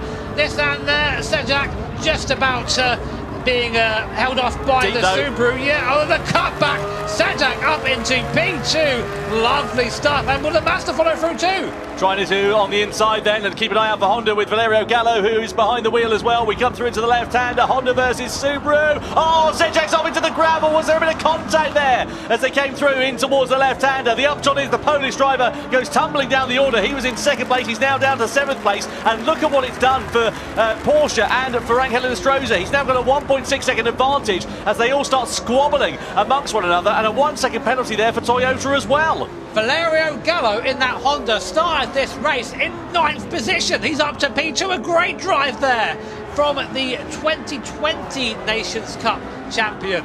Amazing run by him, sorry, 2021 nearly got it right. That was near. Long time ago. Whoa, hang on a minute. Look at Subaru on the inside. They lunged through on 2 cars, getting the better of Mazda, and then also getting the better of Honda as they now run side by side with one another through this left-hander. That was absolutely sensational for Team Subaru. A big lunge, and it's paid off beautifully. Now Lexus are ready to try and pick the pocket of another car. They get through on Mazda for 4th.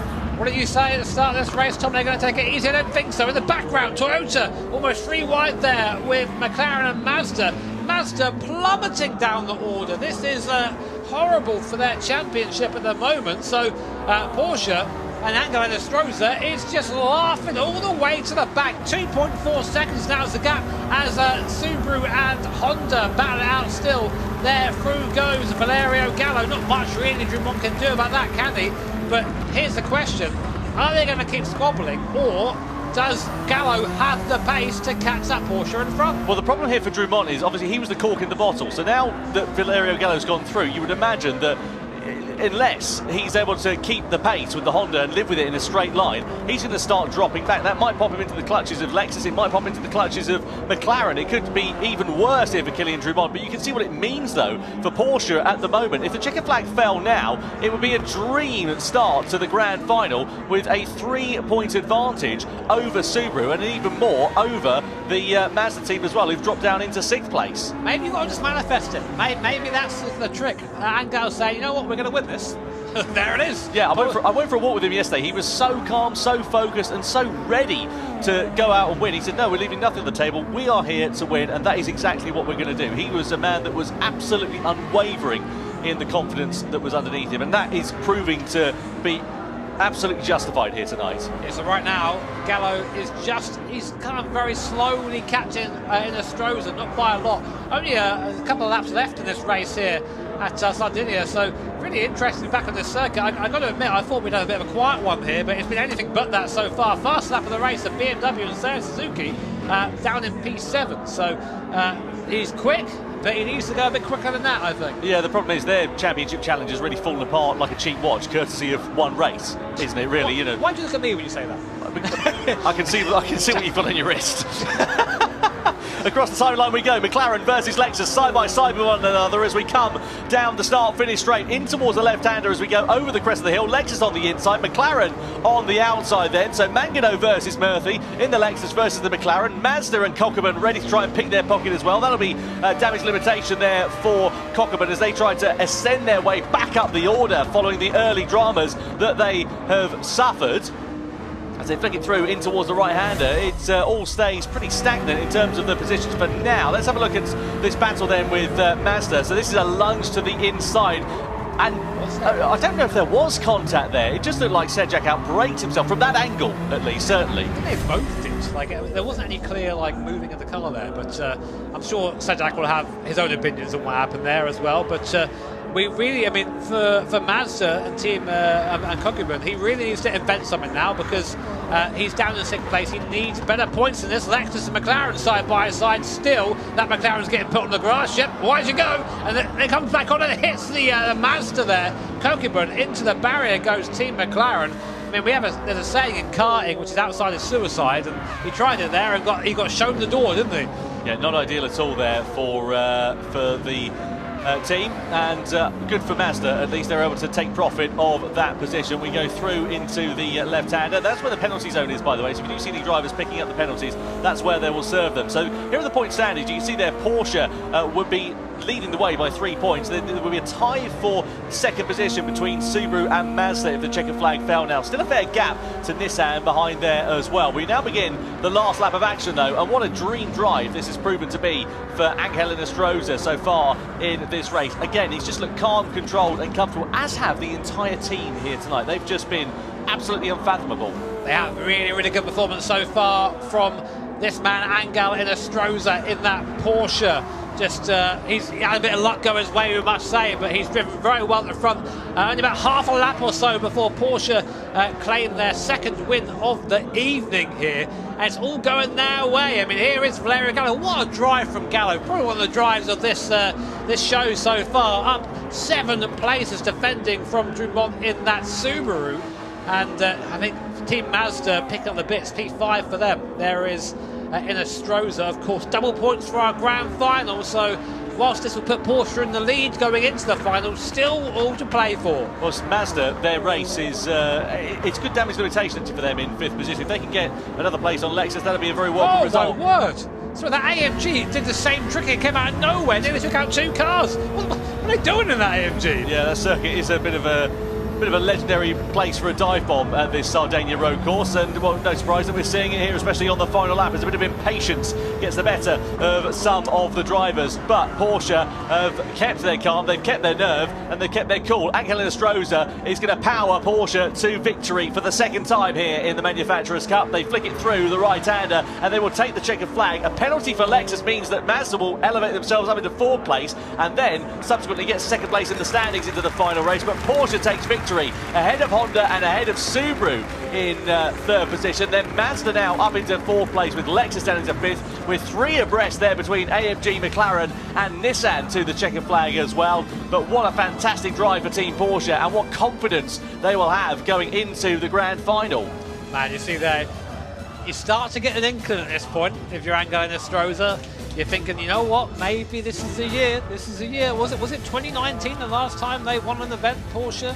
I don't think it was that long ago, but it's just amazing to see. Sorry, it was this year, it was last round, wasn't it? It was, yeah. Oh my God, there goes me. But yeah, last time they won in Japan, 2019. Yeah, there you go. So that was half right, but you start to get the impression now maybe it's possible. But grand final coming up. It's a long race, the grand final, double points too. So whilst they're in the pound scene right now, it could all change. Certainly can do. Let's have a look at some highlights then from the 3rd race of the Manufacturers' Cup. Well, Porsche led the way at the start of this one from Mazda and Subaru. Then it was Nissan, and then McLaren. It was your top 5. We came over the crest of the hill in towards the 1st corner. We did see drama, though, in the opening stage of that race. This was Mercedes with a big lunge on the inside of Honda, which then careered into the side of Lamborghini, and they picked up a penalty for their troubles. Meanwhile, the sharp end of it, we saw Subaru getting their elbows out on Mazda. We saw Nissan with McLaren in the mix there as well. We nearly went 3 abreast for 2nd place as Estroza started to streak off and build a bit of a gap to the rest of the field as they started squabbling with one another. And we saw Nissan with Sejak right up into 2nd place. Great drive from him, but then there was a bit of a bizarre incident. There was maybe a bit of contact between themselves and Mazda, which ultimately set them off, and you can see the frustration evident there for Mikołaj Sejak. Ultimately, it meant that they would come across the line in 9th place at the checkered flag. We saw Honda versus Subaru, an amazing race from Valerio Gallo, as McLaren decided to go and cut the grass here at Sardinia and dropped back a couple of places, and then Mercedes biffed it into the back of McLaren in the closing stages. They really did like that patch of grass at the particular corner, and ultimately it cost them a bit of time and it cost them a place to BMW on that occasion. But no such dramas for Estroza and for Porsche, as they had a remarkably calm, comfortable and quiet race to take the checkered flag by 2.3 seconds over Honda at the end of that one, and a very well-deserved victory, their 2nd of the night, and it gives them a point advantage going into the grand final here today. So confirmation of the race 3 results then here for the Manufacturers' Cup. Estroza and Porsche taking the checkered flag ahead of Valerio Gallo, and for Honda then Kylian Drumont in 3rd position ahead of the Mazda of Ryota Kokkonen. Mangano in 5th ahead of Suzuki in 6th position. Lanuza there in 7th ahead of Murphy. Sejak, who was bitterly disappointed with at 9th place. Karatza, Rosenberger and Jun Hashima are your final finishers then here today. But what a brilliant drive from Angel Estroza, and as we said, a 3-point advantage going into that final race of the evening here tonight. Well, let's catch up then with Angel Estroza and get the Chilean driver's thoughts after another fantastic drive for Team Porsche. Hi. I was having a little dance. I wasn't ready. I'm sorry. Hi. Yeah, enjoying. Yeah, just enjoying the music, enjoying the vibe. Engel, you're back, baby. I am. Yeah, we love to see it. Yeah, congratulations. おめでとうございます。Vamos! Vamos! Wait, no, you need to do the... yeah, of course. I mean, thumbs up always. How was that for you? I mean, obviously, the beginning, not quite so comfortable, but towards the end of the race, you look really, I mean, I say comfortable. How comfortable is it ever? I mean, I knew that I had Honda behind, which was driven by Valerio, which is always fast, you know. So I had to stay fast, you know.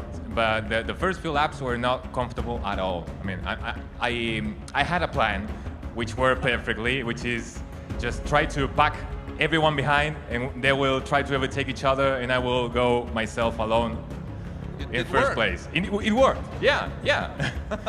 もう今回ね、最初後ろにホンダがいたので、速いバレリオが速いというのは分かってたんで、とにかく逃げなきゃいけないというのは分かってたんですけども、最初の数ラップは本当に大変でした。で、プランがあって後ろで争ってくれれば自分は逃げられると思ったので、そのプラン通り行ったということですが、最後のね、じゃあ5ラップはかなり楽に走れたんでしょうか。でもミスはできないという状況だったんでしょうかね。So the final 5 laps was a couple of laps was like no mistakes.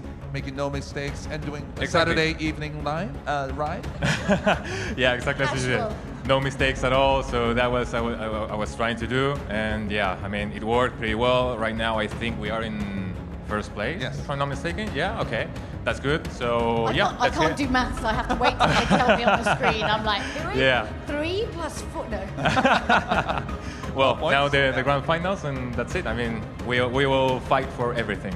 Okay. How's the competition been this year? I mean, amazing. Yeah. The first round, Sato-san did not have good luck, sadly.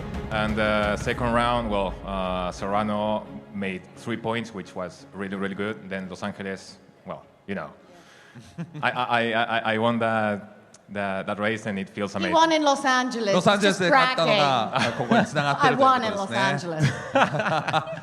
これでシーズントップに立ったということで、この後のファイナルも本当に楽しみなんですけれども、最初はね、佐藤さんが、第1戦はですね、ちょっと不運もあったんですけども、その後3ポイント取って、自分がロサンゼルスで勝って、そして、この状況でロサンゼルスで勝ったということで、拍手もう一度お送りしましょう。2勝ということです。2 wins then. Well, look, congratulations. Good luck in the final race to all the drivers. I'm going to throw it back up to Tom and Jimmy. It's the grand final, Sasha. It is. One more. Oh. Sasha's going to need to go and get a hearing test after that one, I think. Yeah, brilliant job from Porsche, from Angel Nostroza. No surprise that he just seems to be calm, confident, not overplaying his chances, not getting ahead of himself, and that's reflecting in the results, as you can see now. In fact, actually a 2-point swing that they have over Mazda, because of course Mazda got the better of Lexus at the end of that one. Lexus picking up that penalty on the final lap. Yeah, I mean, and we have 3 very clear contenders now going into grand final: Porsche, Mazda and Subaru, separated by only a couple of points there, 3 points between all of them. So it's a shame about Nissan there and Sajak. I mean, that mistake really has cost him a proper go at this now, and he'll know that, and that'll be very frustrating for that team. But there is still, that places on offer here, but the top 3, they're looking like they're in a bit of a league of their own right now. Yeah, it certainly is. I mean, look, it's mathematically possible for Nissan to do it. I mean, what have you got on offer? 24 points for that grand final. So I'm just trying to do the math in my head. Lexus could technically do it, couldn't they? But they would need a bit of a minor miracle. And they all need to retire. Yeah, exactly. Which probably is not going to happen. So, well, you never know. You never know. But I mean, I wasn't sure these are the standings I'd be seeing when we came in here. Subaru is still in contention as well. Mazda, I mean, an interesting race to cope in that one. We don't tend to see him fold under pressure that often. But he did a couple of bad choices there. Just put him in a weird place in the race. But ultimately they recovered well, didn't they? Getting into 4th place at the end of that one. I know a bit of fortune on the final lap. Anyway, let's get into that in a few moments' time. We've got a fantastic announcement to come here today. That's right. I'm here with Kazunori Yamauchi. Yamauchi-san です。よろしくお願いします。ありがとうございます。So, for Yamauchi-san, how was the season and what are you looking forward for next year? まずは今シーズンここまでどうだったのかと、来シーズンに向けてはどうですかと、来年に向けてはどうですかというところをまず伺いたいと思います。はい、今年のレース本当にどれもいいレースで、一つ一つ数えればキリがないんですけれども、今ねこうして本当にワールドファイナルを迎えられたことは本当に嬉しく思っています。で、ちょっと気が早いんですけれども、来年の話も少ししたいと思っていて。はい。So, first of all, we had so many good races.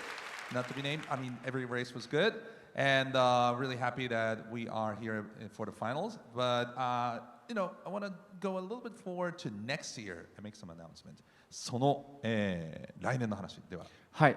まず一つ目が、来年なんですが、シーズン結構早く始まります。具体的には1月の中旬、もうすぐですよね。1月の中旬からオンラインシーズンが始まります。So the next season will start really early, mid-January. The online will start, and あともう一つはですね、ビデオをご覧になっていただければいいかなと。And for the next announcement, let's look at the video.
Please welcome on stage His Excellency Saeed Al Fazari from Abu Dhabi Department of Culture and Tourism.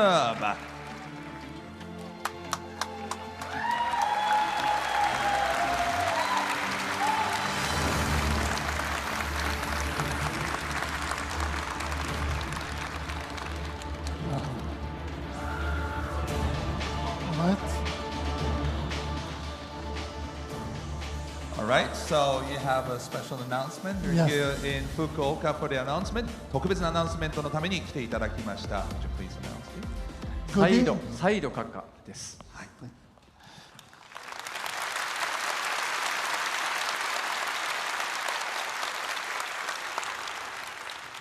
Good evening, ladies and gentlemen.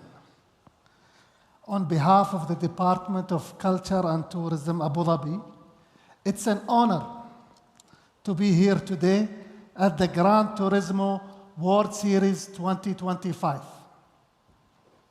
はい、皆さんこんばんは。アブダビ文化観光局をですね代表しまして本日はガランツーリズムワールドシリーズ、2025のワールドファイナルに来れたことを光栄に思っています。As the pinnacle of sim racing and the definitive global standard, Gran Turismo World Series present a unique vision and an elite level of competition to the world. This pursuit of excellence and elite performance perfectly mirrors the ambition and drive that we champion in Abu Dhabi. シミュレーシングの最高峰であり世界的な基準を打ち立てる存在でもあるグランツーリスモワールドシリーズはですね唯一無二のビジョンとそして世界トップレベルの競技を世界に示しているんですね。この卓越性とそしてエリートパフォーマンスへの追求ですがまさに私たちがアブダビで掲げ推進している志と完全に重なるんです。Abu Dhabi is transforming into a global gaming hub, establishing the Emirate as the center of excellence that sets industry benchmarks from talent development and business attraction to game development and the hosting of elite sports events. はい、アブダビは現在ですね世界的なゲーミングハブへと変貌をですね遂げているんですね。人材育成そしてビジネスの誘致ゲーム開発さらにトップレベルのこの e スポーツのイベントの開催に至るまでですね業界のベンチマークを打ち立てる卓越性の拠点としてその地位を確立しつつあるんです。 Through initiatives like Abu Dhabi Gaming, the Emirate is developing a dynamic industry that connects businesses, investors, innovators, and talent across the global gaming value chain. We are creating an end-to-end gaming ecosystem that empowers the next generation of creators, developers, publishers, and esport athletes to thrive from Abu Dhabi. アブダビゲーミングをはじめとする取り組みを通じてですね、私たちは企業、そして投資家、イノベーター、さらに才能ある人材をグローバルなゲーミングバリューチェーンを全体でつなぐ活気ある産業を育成しているんです。アブダビを拠点に次世代のクリエイター、開発者、そしてパブリッシャー、さらに e スポーツアスリートが活躍できるエンドトゥエンドのゲーミングエコシステムを構築しているんです。Recently, we were thrilled to see Abu Dhabi make a statement in the gaming world as Yas Marina Circuit was added to Gran Turismo 7, breaking new ground. This exciting development offers players around the world the opportunity to experience our iconic track in-game and showcases our city in new audiences around the world. 最近ではですね、ヤスマリナサーキットもグランツーリズモ7に追加されたことによりですね、アブダビがゲーミングの世界で大きな存在感を示したことを私たちは大変嬉しく思っているんです。この画期的な取り組みによって世界中のプレイヤーがですね、ゲーム内で私たちの象徴的なサーキットを体験できるようになりまして、アブダビという都市を新たなオーディエンスに向けて発信する機会ともなりました。Building on this momentum, today I have the pleasure of making another exciting announcement that supports our ambition to elevate Abu Dhabi's position as a global gaming hub. はい、この勢いをさらに発展させる形でですね、本日アブダビが世界的なゲーミングハブへと押し上げていくもう一つのエキサイティングな興奮する発表をさせていただきたいと思います。I am delighted to share that Abu Dhabi will host the opening event of the Gran Turismo World Series 2026.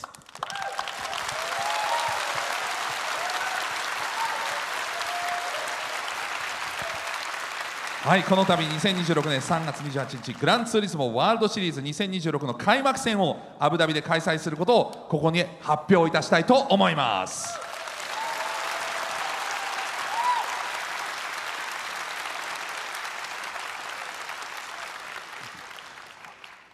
On 28th of March 2026, this marks a significant moment for sim racing in the region and for Abu Dhabi's growth as a global destination for elite sports events.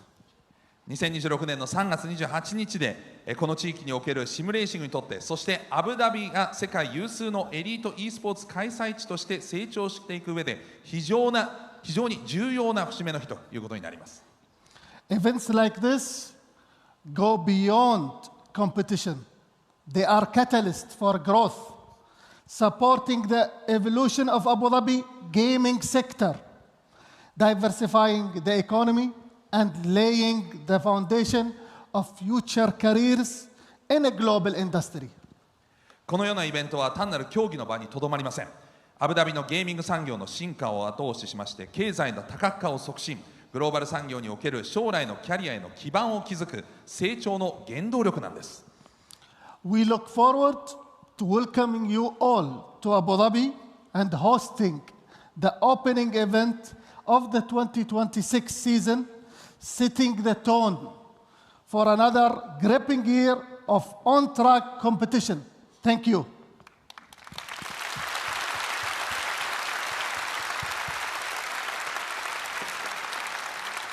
私たちは皆様をアブダビにお迎えし、2026シーズンの開幕戦を開催できることを心より楽しみにしております。そして新たな1年の熱戦の幕開けにふさわしい舞台を共に作り上げていきたいと思います。ありがとうございました。Thank you so much.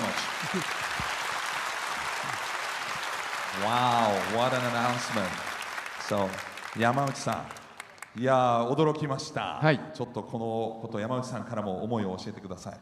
そうですね、アブダビの皆さんとはもう何年も前から、こういったプランを練っていて、ようやくヤスマリーナサーキットもグランツーリスモの中に収録できて、いよいよライブイベントということで、新たな、歴史がそこから始まるんじゃないかなと期待してます。Hi. We were talking with Abu Dhabi for a few years now, and finally, Yas Marina circuit is in Gran Turismo 7, and now we are holding a live event next year. I'm really excited. His Excellency, Your Excellency, how do you feel now? Oh, super happy. Happy being in Japan. Happy having GT World Series in Abu Dhabi next year. As you have mentioned, we have worked a lot towards that point, and hopefully it will be an annual event. はい、もうね、本当にすごく努力してきたので、皆さんこのイベントをね、開催するのを本当に楽しみにしていますということですが、tickets will be is online now. You can go to granturismo.com, granturismo.com でチケットを手に入れることもできます。ぜひアクセスしていただきたいと思います。If you can come to Abu Dhabi, it will be welcomed, and you can also watch it from all around the world. もちろんアブダビに来ていただいてチケットを手に入れていただいても OK ですし、そして、さらにですね、世界中からご覧いただくこともできるということで、アブダビを楽しんでいただきたいと思います。Thank you so much both. Thank you. ありがとうございました。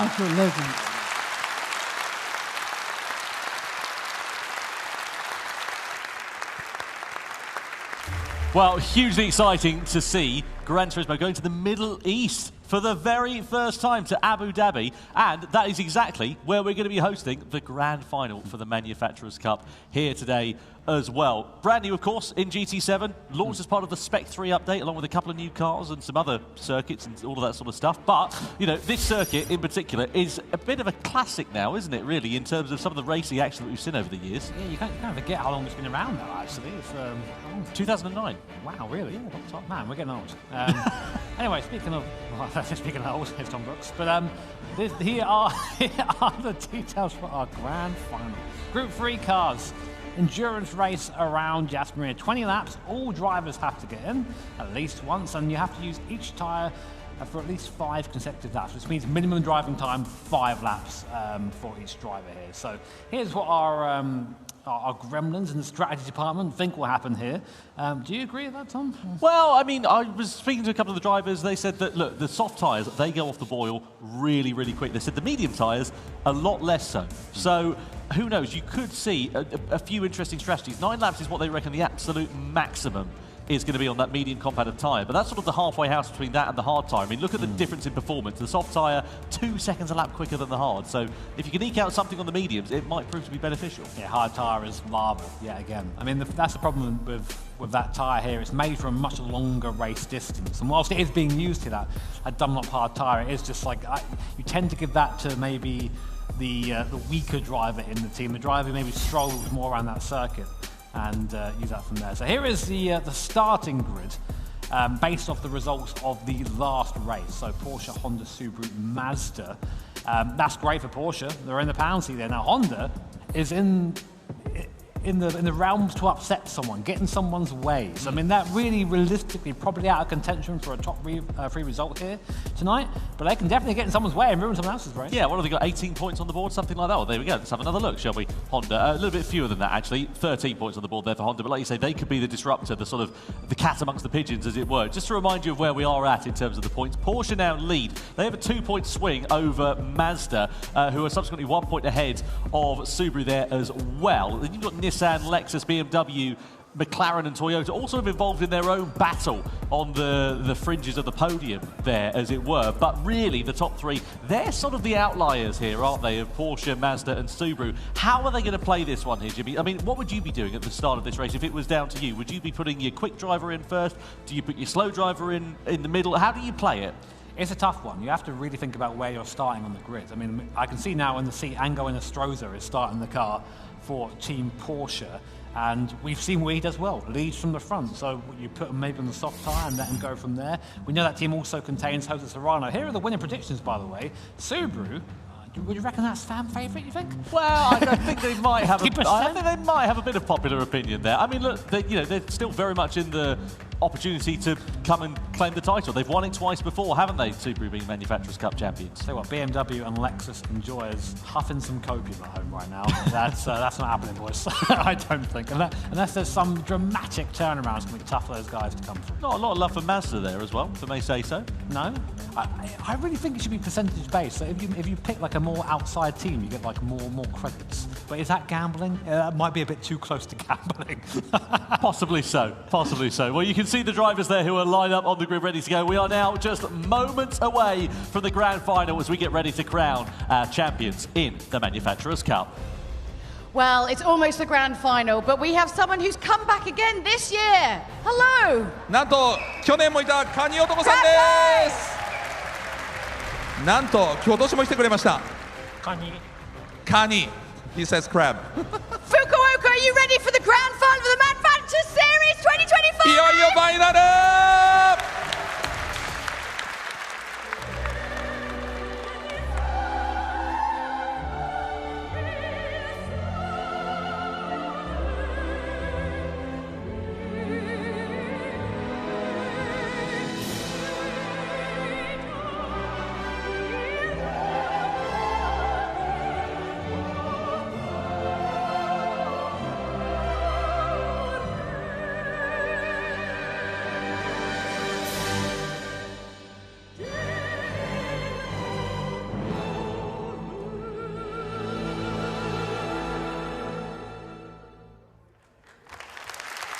Four live events in 2025, and it now all comes down to this as we get ready to crown our Manufacturers' Cup champion of this season.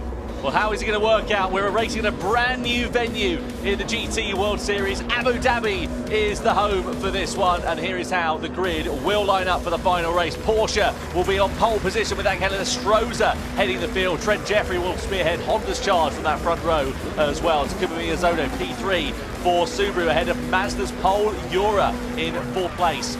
Lining up on the third row of the grid, Giorgio Mangino for Lexus, former champions, of course, with BMW for company alongside in sixth place. And it's Mercedes AMG, tricky nice at the office for them so far here today, with McLaren lining up P8 with Yamamoto behind the wheel. Then it's Nissan and Philo in ninth position with Toyota's Kaida Brun in 10th place.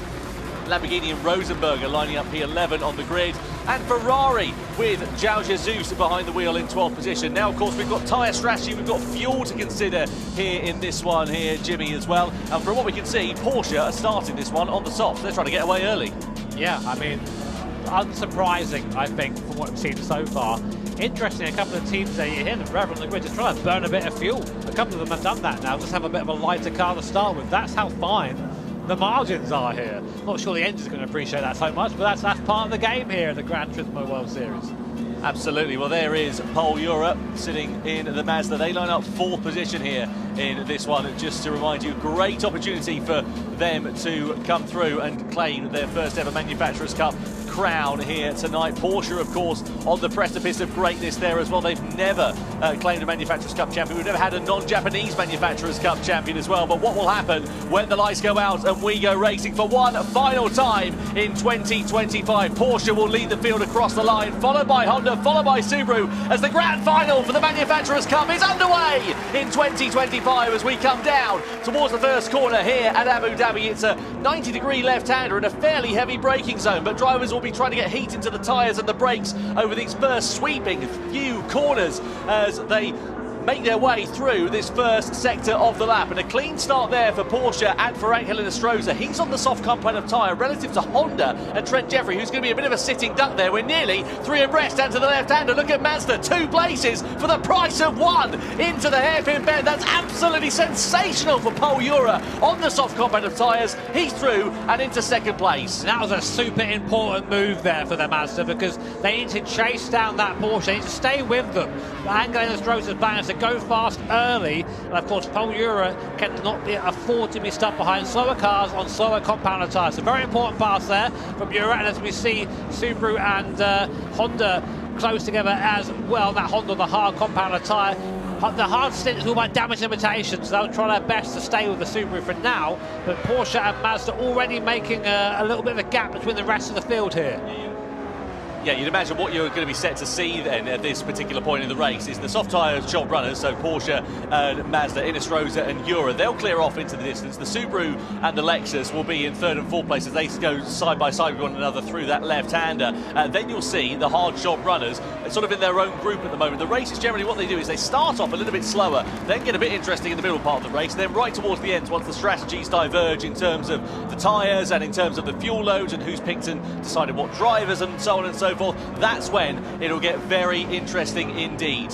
Yeah, but Lexus making a good start there up to P3, also past Team Subaru as well here. So Lexus is always a strong contender in these events. So it was 2018 they won. First time, and 2024 as well. And 2024, yeah. So they've got pedigree as Lexus, but a reminder, double points, of course, for this race. There your points are on screen. 24 for the winner, so huge haul if you manage to win this. And if the winner of this race is Porsche, Mazda or Subaru, each team respectively will take away the crown here today. Absolutely. So it's damage limitation then for Honda here. What they've got to try and do is hang on to the coattails of Subaru and Lexus as much as they can. They're involved in their own little sort of battle, as it were, going in towards this hairpin bend. And what Honda would really benefit from is if they just started fighting amongst one another. But however, these drivers, they're very experienced. Behind the wheel of that Lexus is Giorgio Mangano. He's been here since day one. Takuma Miyazono behind the wheel of the Subaru. He knows a thing or two about how to win a title. They're not going to start duffing one another up in this first phase of the race, and look at how they're just playing it safe, just biding their time, lifting off of the throttle down this straight here to try and save a bit of fuel, but also just not get involved in sending one up the inside, costing them both time as they enter into the corner and subsequently dropping them back into those hard shot runners. There's a possibility that he's just staying there and using the draft of his Lexus down the straight. I mean, we know the Subaru is really fast in that last sector, but maybe overall the lap time is quicker with a draft for this Subaru. So a little bit of strategy in play here to go into lap 2. Of course, strategy, just a reminder, each tyre must be used a minimum of 5 laps, which means basically every driver has to drive at least 5 laps. So there are stronger and weaker drivers in each team. We tend to see the guys running the soft tyre be the fastest. I say that though. Who's quicker out of Serrano and Inestrosa? That's an interesting one to try and piece apart. But we'll leave that for now as we watch Lexus and Subaru go by what we sort of christened as the Latifi Memorial there on the right-hand side. And luckily he's not in this race. Goodness me. I wondered how long it would take. Yeah. 2 laps was the answer. 2 laps. As it turns out of this final corner we go, across the timing line then. Porsche trying to stretch that advantage. Last time around 1:53.7, actually a couple of tenths of a second slower than Mazda and Pol Jura. So the gap's sitting at a bit of a constant, so though they're trying to stretch the advantage, it's not quite working for them. So all that Pol Jura needs to do then here is just drive his own race, sit there in second place, not allow Porsche to get too far off into the distance. As you said, Jimmy, that first lap move where we saw him sending it to the inside down into here on 2 cars, absolutely critical, because if he had waited another couple of corners, even the length of this back straight or so, it could have cost him time. That gap could have gone up from being as second as it is now. It could have been 1.5 seconds. It could have been out of that slipstreaming range. Yeah, for sure. And I guess now the question is, how long can these guys make that soft tyre last? I mean, tyre wear wise, it seems pretty equal between Porsche and Mazda. Mazda being slightly better on its tyres so far on the data that we have in the moment. Bit of home support there. Nice there for Takuma Miyazono. There he is, rocking some very cute gloves as well. Very nice, look at those. Yeah. What's that saying? C-Sports team, isn't it? Yeah, it's a bit of a colour clash, I must be honest, with the red. If I'm being completely transparent. Is there not a stylist here? I'm sure. Send Jules clearly, in there. Clearly not. Have you seen your hair? This is in fashion, says someone. Yes, if you woke up in 1978, perhaps. Anyway, Subaru and Takuma Miyazono sitting there in 4th place. I have to say, the loyalty that Takuma Miyazono has shown to Subaru over the years. I mean, if you remember, he won all of the championships back in 2020, and he's stayed with that team ever since, and he's won one since then as well, back in 2022.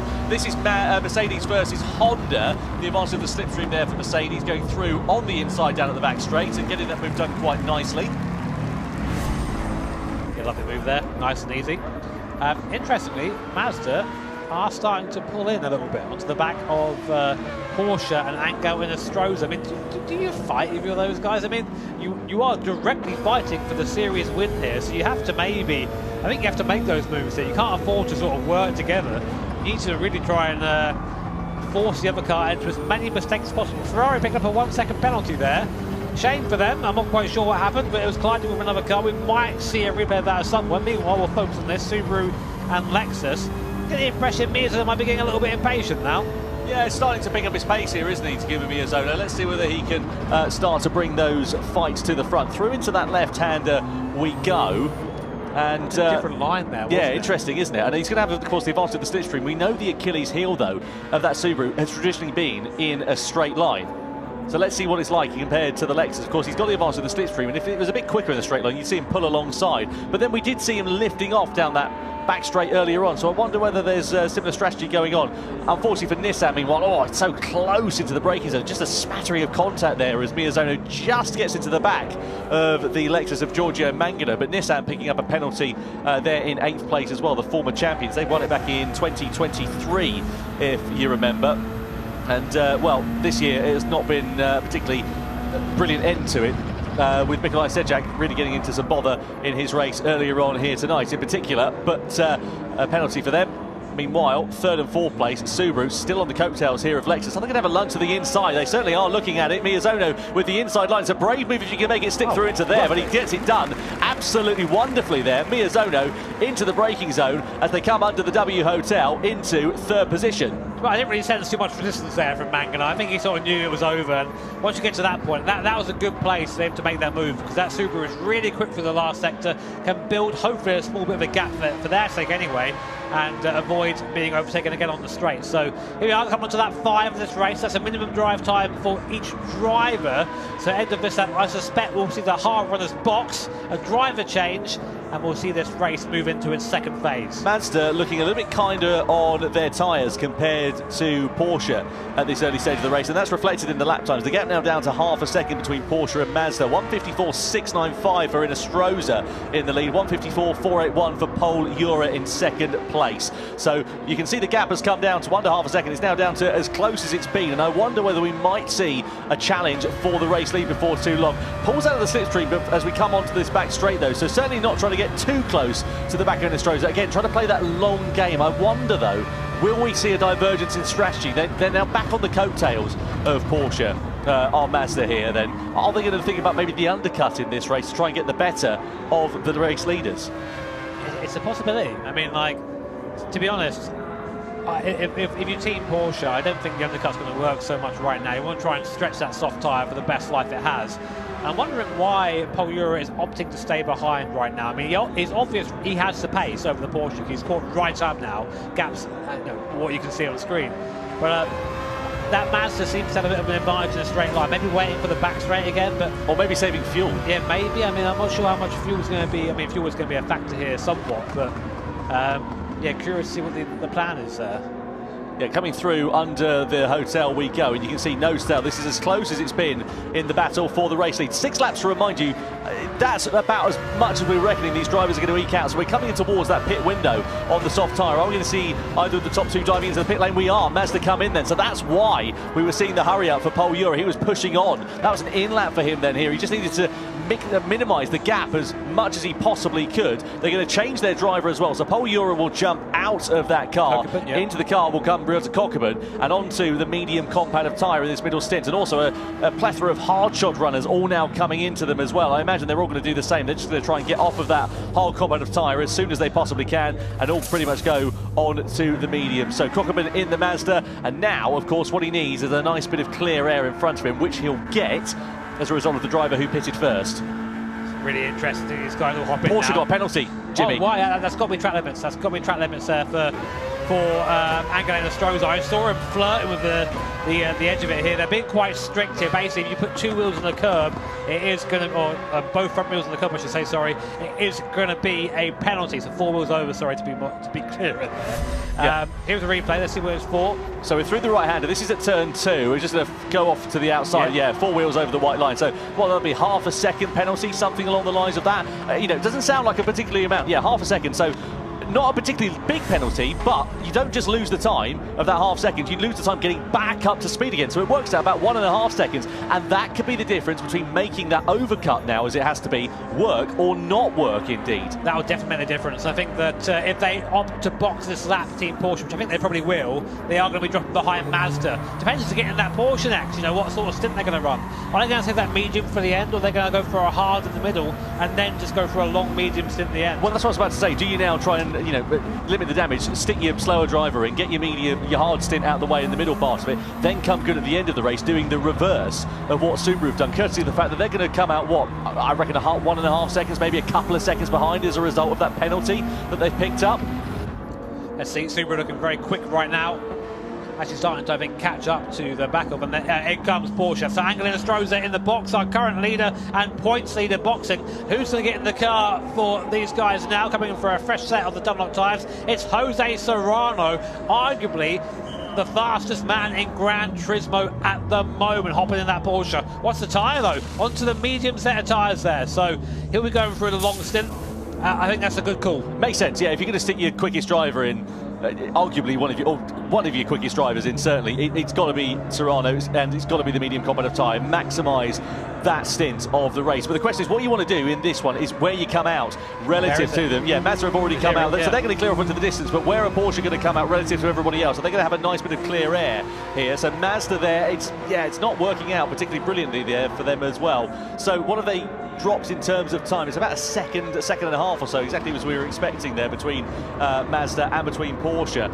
So, yeah, interesting to see how that's worked out. Not at all for Porsche, unfortunately. Not really a strong outlap there, Kokubun, I don't think. I think that should have been a bigger gap, considering the penalty. See the Porsche there opting to pull off into the side of the road there as the lights come on and darkness descends here at Abu Dhabi. I mean, I don't really recognise this circuit beside the floodlights, to be honest, so looking forward to seeing how that looks. Replay here between BMW and Honda. So what happened here? So coming through into the final corner, BMW are going to be looking for the inside line. Oh, beautiful bit of switchback on the inside. Gets that move done absolutely wonderfully there for BMW. That's Thomas Laboutelet, who was behind the wheel of the car. Meanwhile, the sharp end of this, now Subaru with Lexus right on their coattails. So this was the battle for third place, just to remind you, prior to the pit stops. They are the drivers who start on the medium combat of tyre. They haven't yet pitted. About 9 laps or so, that's what we reckon the medium tyres are going to be able to eke out in this race. But Lexus and Subaru, they kept each other honest in the opening stage of this race. And they're just sitting there waiting for the right opportunity. I don't think they're going to send anything to the inside. We're not going to see that from Giorgio Mangano behind the wheel of that Lexus. But, again, they've just kept Subaru in their sights for now. Kept the gap at a constant, playing the patient game.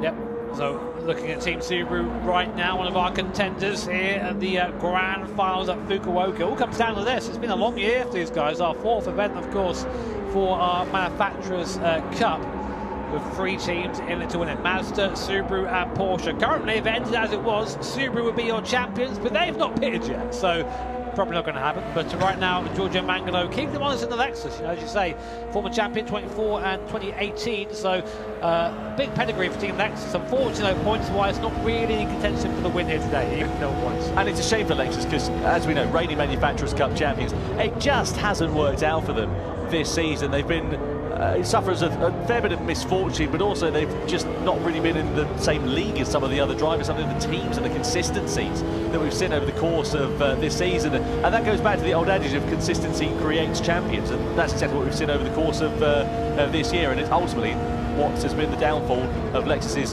title defence in 2025. They are, though, still sitting on the back of the Subaru.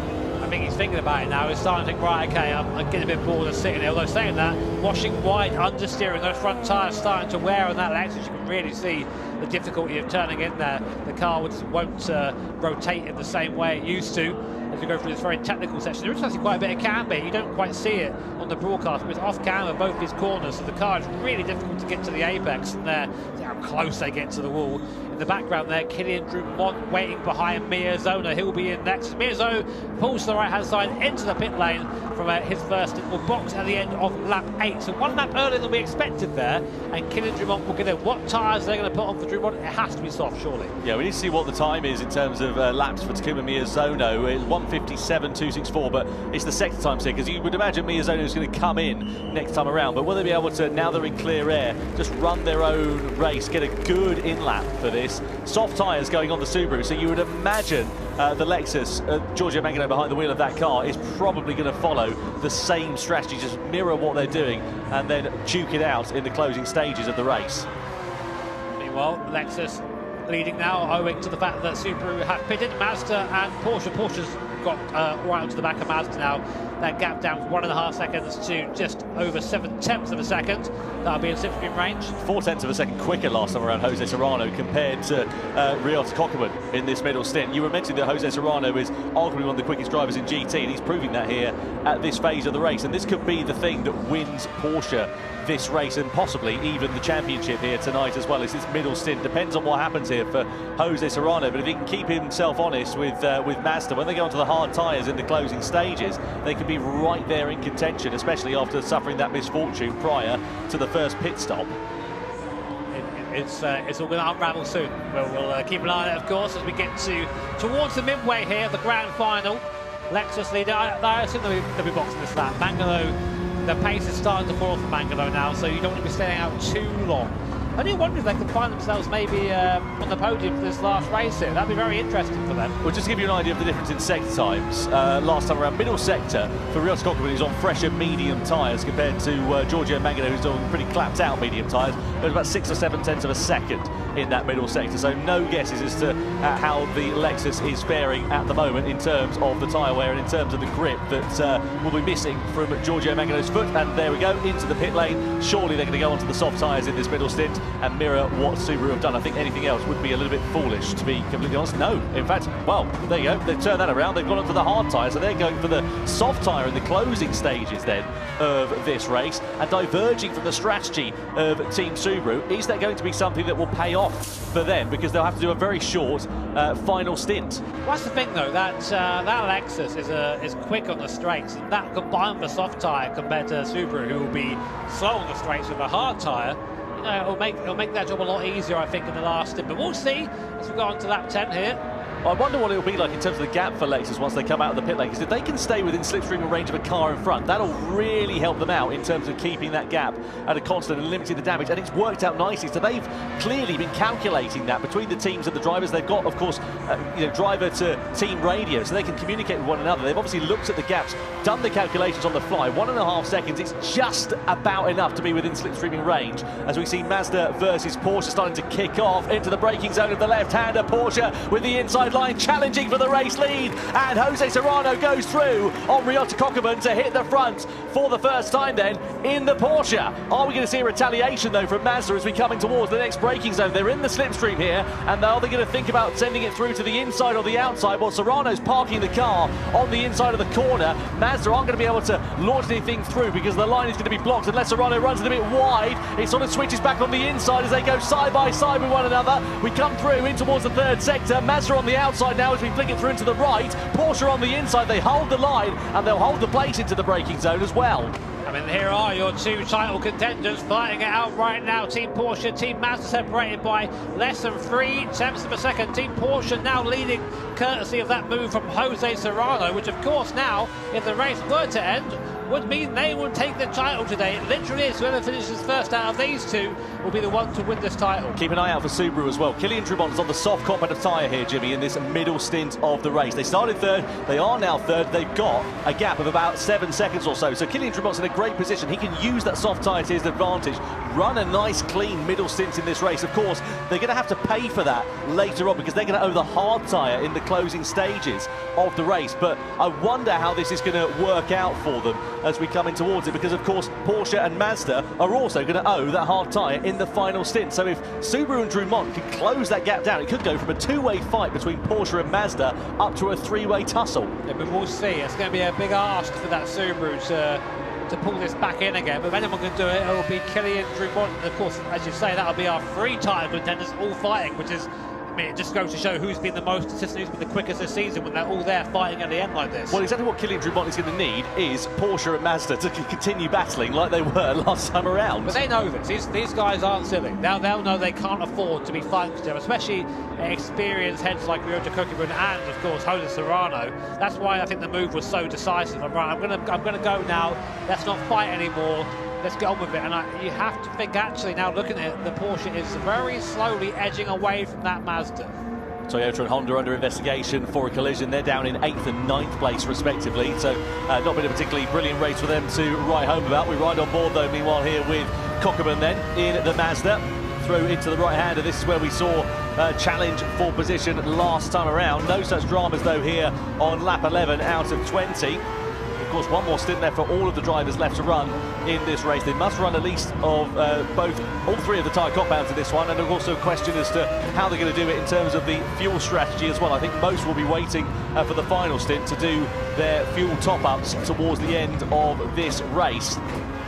Through to that right-hander we go. A little bit wide there at the final corner for Porsche and for Jose Serrano. I wonder if he's be taking a little bit more out of his tyres relative to the Mazda in this one as we descend into the darkness.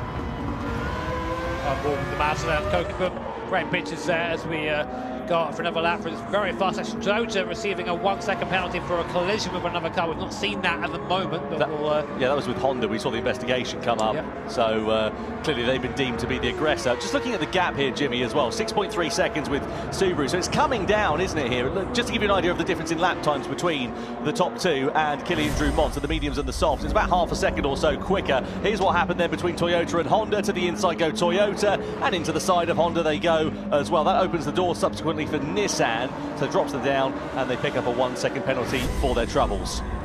Yeah, simple that one. Track limits warning from Team Mazda. You've got to be careful of these guys. The stewards are pretty on it around here. So the stewards have basically said, listen, we're going to turn a lot of the penalties off here. Just make sure if you go over, we're going to watch you. They're watching these manually today. So Mazda there getting a bit of a reminder of that by the stewards. On board then with Kokubu. I did say Serrano was pulling away, but that seems to come back towards us now. So this is going to go out the wire. Look how close there Kokubu is to the back of that Porsche. And lap time wise, you were saying, it's not a big gap. It's like maybe 7/10 of that faster is the Subaru right now, which is not enough to catch these guys before those soft tyres run out.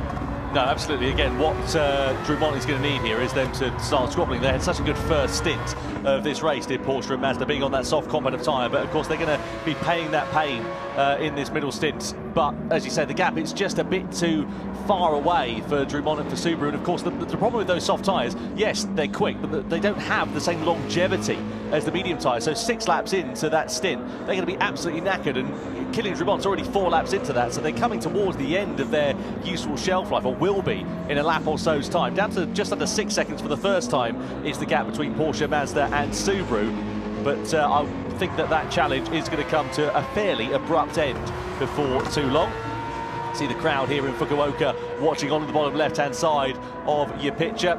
What a fantastic city this has proven to be, and what a great venue it is for the grand final of the Manufacturers' Cup, the World Finals indeed, of the GT World Series. So Porsche then, we ride on board with them. Another reminder in terms of your strategy, so a long middle stint for those on the medium tyres, a la Porsche, Mazda and pretty much everybody else behind, aside from Subaru.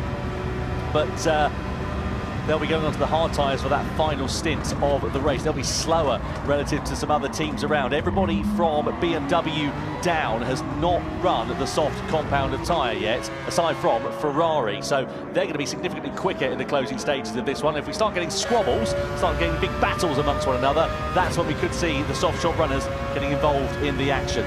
Kokubu been about as close as he has been so far. When we see him going for the roof, looks to the inside. They're kind of a half look. A little bit of contact there at the back of Jose Serrano and the Porsche. Kokubu is starting to get a little bit impatient, it has to be said. I think now he's starting to realise that the gap behind him is coming down a bit too quickly for his liking. He knows that he might not be fighting directly with Subaru behind him, but with BMW, with AMG. So he needs to make sure he gets as far forward as possible for boxing for that last set of tyres. Porsche there, looking ragged at the front. They both owe that hard compound. So that last stint for them is going to be, well, pain really compared to these first couple of stints. And they've only got a couple more laps before they have to pit.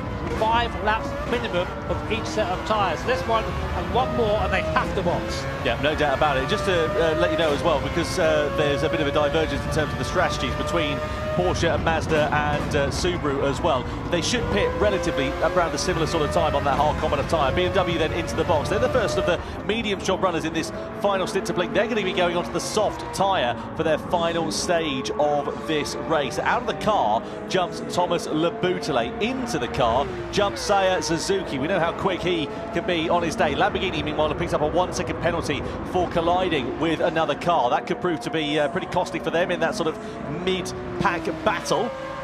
Meanwhile, the Porsche of Jose Serrano just doing exactly what he loves to do, leading from the front, not falling under pressure. Half a second is the advantage that they hold over Mazda for now, but they pick up a warning for track limits. We saw that with Mazda a couple of laps or so ago. The stewards just keeping a watching eye on things. They're not going to be happy at all if they do pick up some penalties as a result. And to be honest, it might even come down to that, you know, because Subaru, whilst they are a bit further behind, of course, it's a different strategy for them at the end, I think. So, one misplaced corner exit, turning in a little bit too early, that 0.5-second penalty could change everything. And it has done in the past, it can do again. That's Kokeman, looks out! No! He's hit Serrano's round! That's huge! Porsche there, sideways. Kokeman into the back, and that's going to allow Team Subaru to come back into the fight. That's just changed everything there. As Kokeman gets it wrong, he gives the position back, but the damage is done there. And man, oh man, you saw him double guess it on the way in. He thought about it and then thought, yeah, he committed too late. Far too late for that to work out, and that's cost them both about 3 seconds. Proper save, though, from Jose Serrano, if I may say so. Very well done. Great car control. And now we're going to start to see the final pit stops taking place as well. So Angelina Stroza is going to jump into that car next time around. No, wait, Stroza, he started the race. Sorry, I beg your pardon. No, he's just, he's watching on. So it'll be Sato, won't it, for the final stint? You're absolutely right. Meanwhile, there are your live points rankings. So whoever wins this one will be winning this race. No further action. They deemed it a racing incident. I mean, I suppose you could look at it and say that, you know, Kokeman, of course, yeah, he made a mistake, but he didn't gain anything as a result of that. It's as it was. He did, but Subaru did, and so did the rest of the field. So, yeah, I mean, what the stewards say is final. AMG in now. Now another continuous race onto the soft compounder tyres goes the AMG. There is Corazza as well hopping in. Benelli onto the AMG, isn't he? So he's jumped into that one. Lanuza is out of the car. Nissan also into the box. Lexus as well. So now we're starting to see everybody else who's on the soft shod tyre. So they, of course, been out of sequence relative to the front sort of top 4, really, in this race. Because, of course, they started on the slower compounds of tyre, and I wonder if it might bring them back into contention. Meanwhile, Porsche versus Mazda at the sharp end of this one, and you're absolutely right, Jimmy. I mean, if you remember, the gap between Subaru and the top 2 was, what, 5.5 seconds or so. It's now down to under 4 seconds as a result of that contact that we saw last time around. So we're now coming into the final stages of this race. Out of the Porsche is going to get Jose Serrano. Into the car is going to go Shota Sato, and let's see what he is going to be able to do on the hard tyre in the final stages of this one. In terms of the Mazda as well, we're going to see we're going to see Samuel Cardinal in the car, aren't we, for the final stint? So let's see how it works out. You see how close they are through this final stage as they come under the W Hotel and through that left-hander. This surely is now going to be the final part of this one. Big wiggle there for Kokeman as he just gets a bit too greedy under the power as the tyres are now really starting to get away, and into the box they both come at the end of lap 15 for their final pit stop of 2025 in the Manufacturers' Cup. Yeah, slightly better box there from Mazda. Just a 10th gained anywhere is worth it, and now it's going to be a showdown.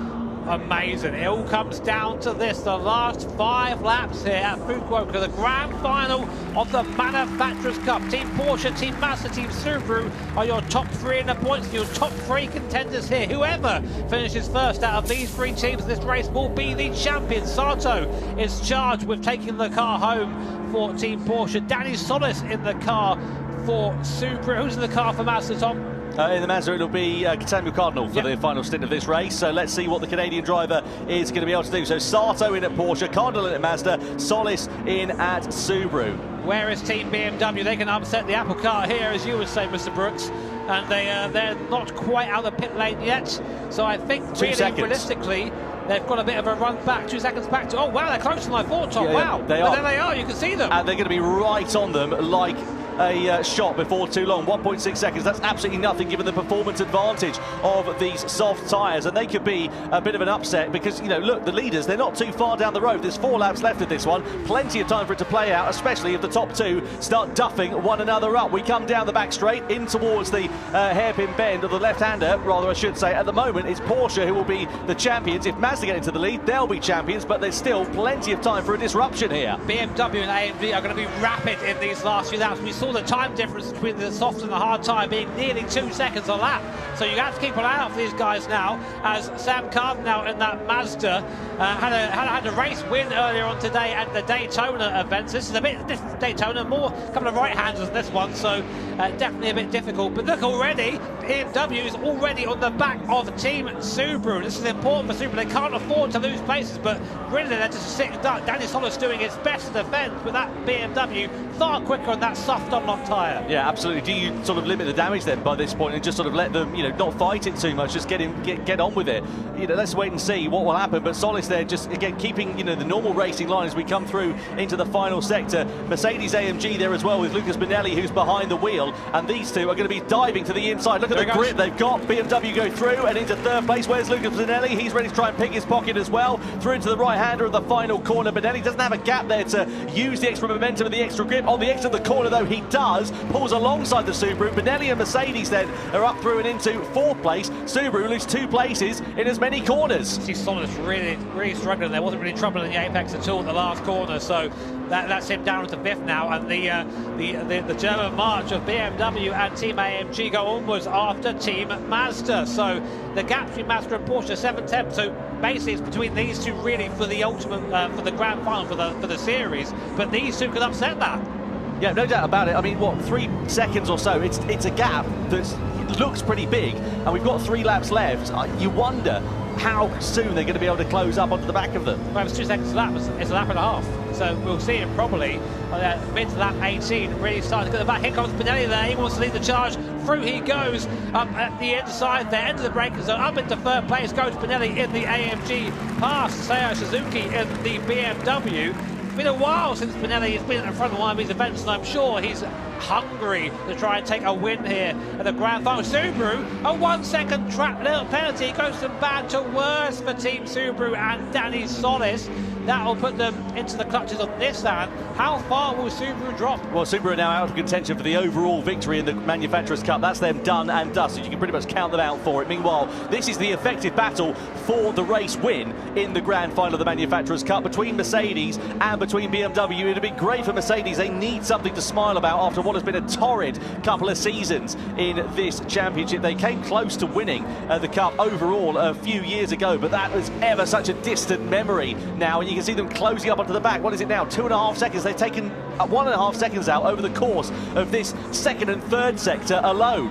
What do you do if you're Mazda and Porsche right now? Because realistically, you're fighting each other, but you've got these 2 teams charging behind you. Do you just let them through, or do you fight for the win? But I don't think you can do anything, can you? Because the difference of pace and grip and performance between the soft tyre and the hard tyre is so vast. What, 2.2 seconds last time? I don't think there's going to be anything they can do. They're just going to go through like they're sitting still. Mercedes and BMW are surely going to go on in this battle for victory, and then you're going to have a battle for what is a third place in this race that will be overall for the Manufacturers' Cup title. And whilst all this is happening, Mazda are closing on Team Porsche. The gap coming down from 7/10 to half a second though. Sam Cardinal in the RX Vision harrying the Porsche 911 in front at the moment. This is going to be such an exciting finish here to the Manufacturers Series in 2025. Bonelli there though hunting both of them down in the AMG. So just to give you an idea, 16 points on offer for third place, 14 points on offer for fourth place. So it's a 2-point swing in it, but there's 2 points in it between the gaps at the start of this race. Let's have a look though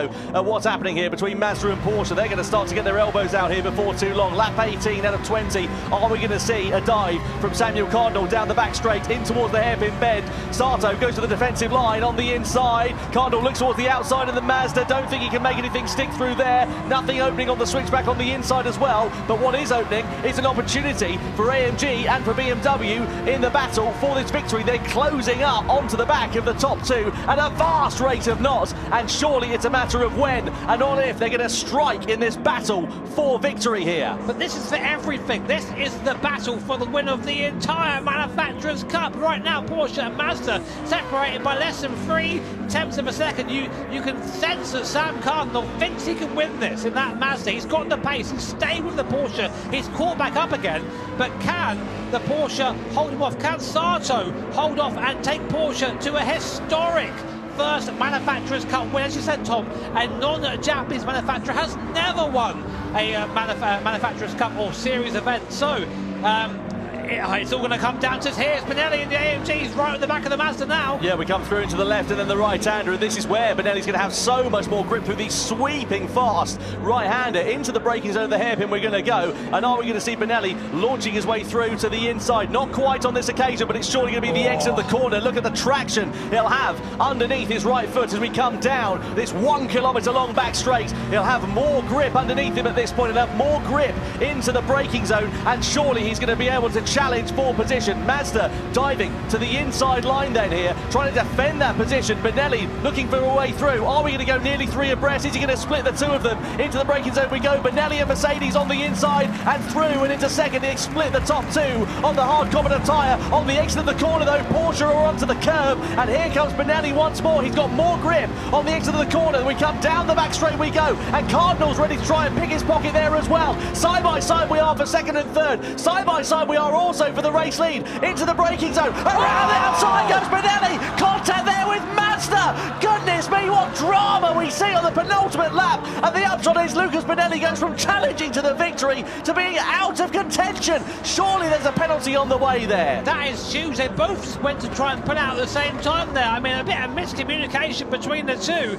I'd be interested to hear what the stewards say, but it'll be such a shame for it to end that way, because Cardinal was looking fast. Regardless though, penultimate lap, penultimate time through here right now, a 9/10 of a second gap for Team Porsche. Can Sato bring it home for this German manufacturer? But still in the background, look, BMW are there now. They're looking quick on that soft compounder tyre. It's 1, 2, 3 across the line, your final lap here at Fukuoka. Will a steward's decision decide this race?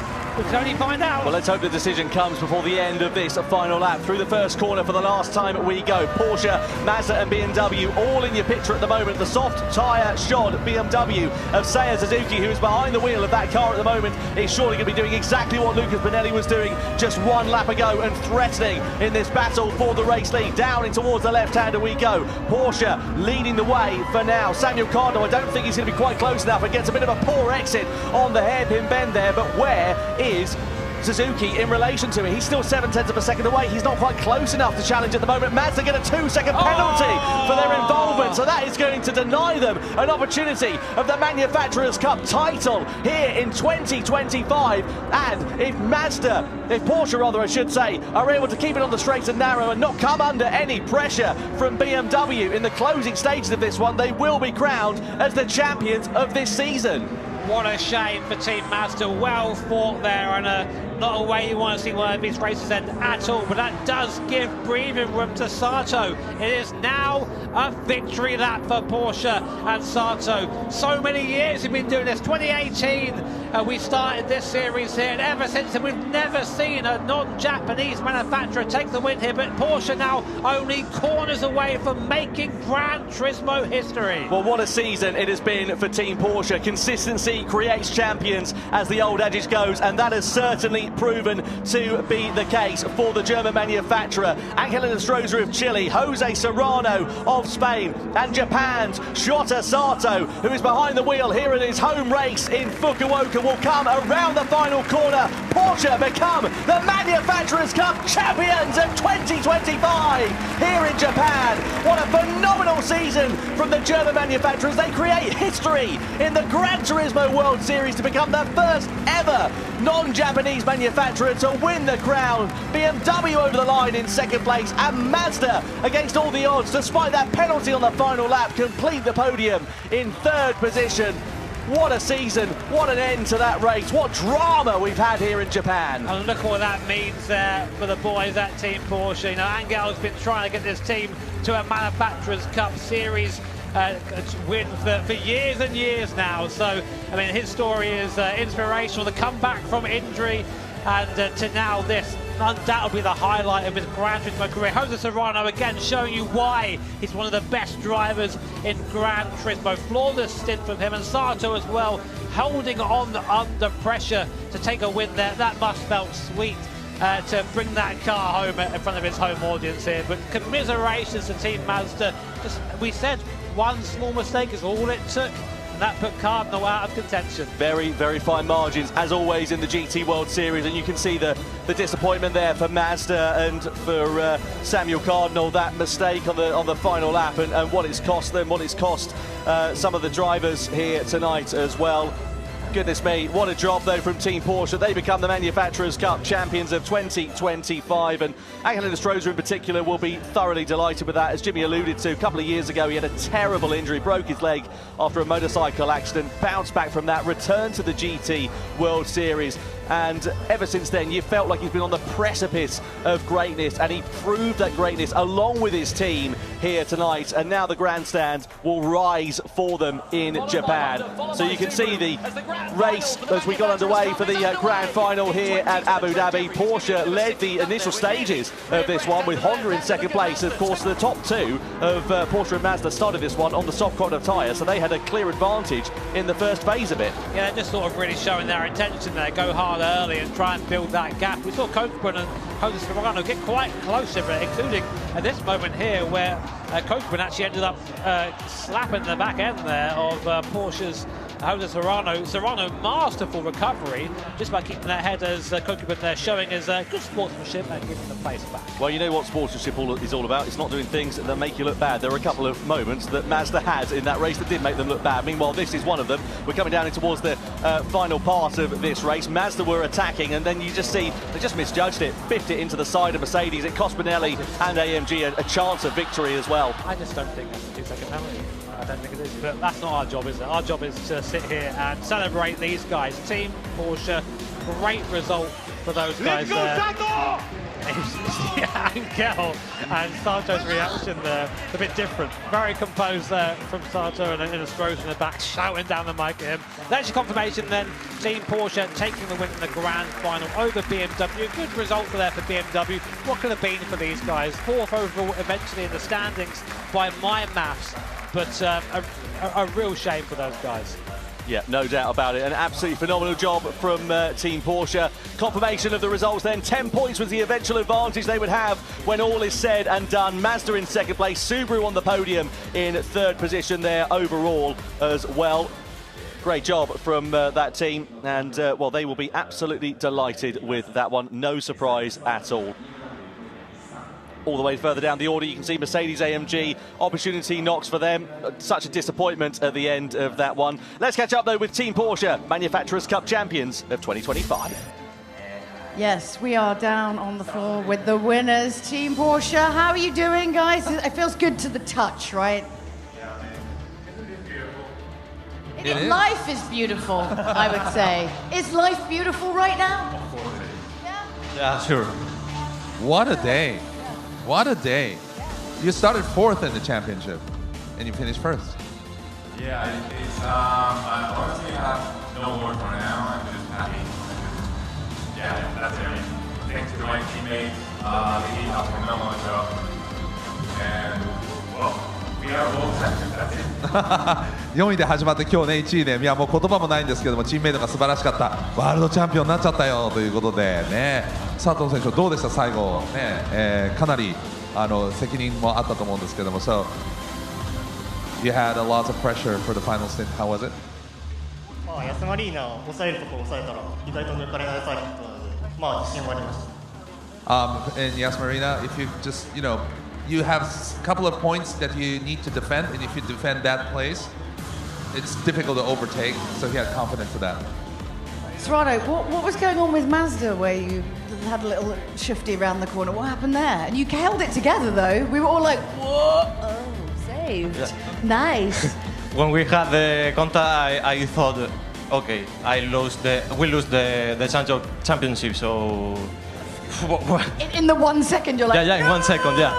I nearly had a heart attack, that was stylishly done. マツダとのですね接触のところはですね、もう失うチャンピオンシップ失うと思ってですね、後ろではですねもう本当にね心臓が止まる思いだったということですけれども、なんとか守ることができたと。But he saved it. He saved the day. Yeah, it was really cool. Do you have anything that you would like to say to your fans behind you right now? What do you want to say? Arigato, Japan. No translation needed. Yeah, no translation needed for that one. Well, look, massive congratulations. You guys were so strong all day, and it really does come down to this final race. So you pleased with yourself? You're going to celebrate? Well, maybe not too much celebration. A little bit. A little bit, yeah. Chotto. Chotto ね。 Chotto celebration. Chotto celebration. I'm learning one word a day in Japan. Okay. 今日習った日本語ですけど、明日もあるんでちょっとだけお祝いかなというふうに言っていますけれどもね。いやでも本当に素晴らしいですね。One more big applause. Back to you, Tom and Jimmy.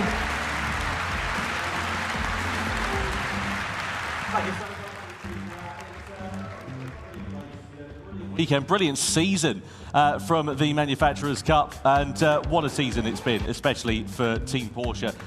An amazing job, and just looked unfathomable, unfallible, sorry, I beg your pardon, under pressure at the end of that. Yeah, I mean, I got to admit, same as Serrano, when I saw that contact, I thought, oh, that's going to be that's going to be controversial. Gran did the right thing there, redress that position there, but drama all the way to the end, and yeah, I mean, I didn't think we'd ever see a non-Japanese manufacturer win this thing, given their heavy presence here, of course. But yeah, I mean, to see Porsche do it, and especially for, we've mentioned Angel before, but he's been a Porsche driver for as long as I can remember. He's always stayed with them for years and years and years. So for him, this must be extra sweet. Absolutely, and also, for Jose Serrano, great job from him. He's on the precipice of greatness, also in the Manufacturers' Cup, could become a double champion here this weekend, and for Sato as well. Brilliant for him, especially in front of his home crowd here in Fukuoka. Yeah, there's got to be a pressure to that. We talk about that a lot, about pressure. I mean, when you're doing this stuff at home and qualifying for these events, you're literally in your nice, lovely bedroom, you've got your cup of tea, whatever you've got there. But here, you have us idiots shouting over you. You've got a live crowd behind you, that guy with the crab mask, or whatever it is behind you. Terrifying in the background. So there's a lot of pressure here. So to put off that performance with that pressure as well on circuit is fantastic.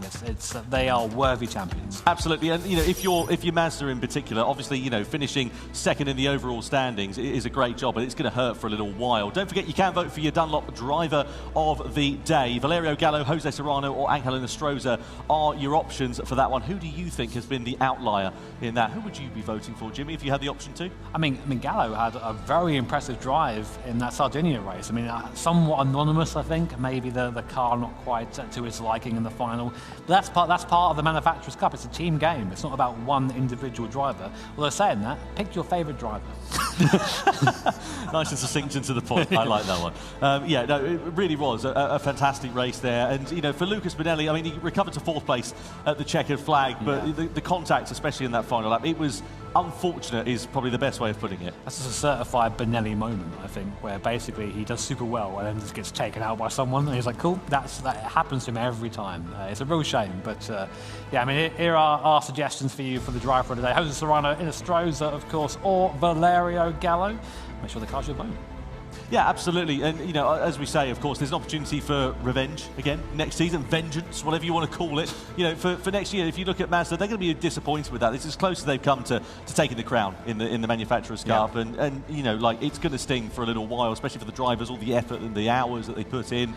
Do you know why? Because I think that Cardinal could have done that. I think he could have won that. I think he had the pace to do it, but unfortunately, just that incident with Bonelli, that cost him the chance to do it. And I think it was just because, you know what, we're going to go full 4D in this one. Because they had that contact, they slowed each other down, and Bonelli caught him at that part of the circuit, and that thing happened. Had there not been contact between Kokippen and Jose Serrano, we could be congratulating Mazda right now. We certainly could be, but we're not. Why not? We're congratulating Porsche. There goes the 4D. It's the way it works out sometimes in motor racing. You've got to, of course, do everything you can, but you've got to also have a bit of good fortune. Yes. And unfortunately, fortune wasn't in their favour here today. And, it is what it is, as a wise man once said. It is. Goodness me, yeah. I mean, of course. We've also got the Nations Cup to come here tomorrow. Yep. A lot of the drivers that are competing in the Manufacturers' Cup here tonight are also going to be competing in that event. How do you then put a disappointment, say, for some of those drivers that have not had the best of evenings here tonight to then move forward and just focus on what's going on tomorrow? I mean, you kind of have no choice. This is part of the game. You've got to try. The race ends, and then it's got to be dead to you.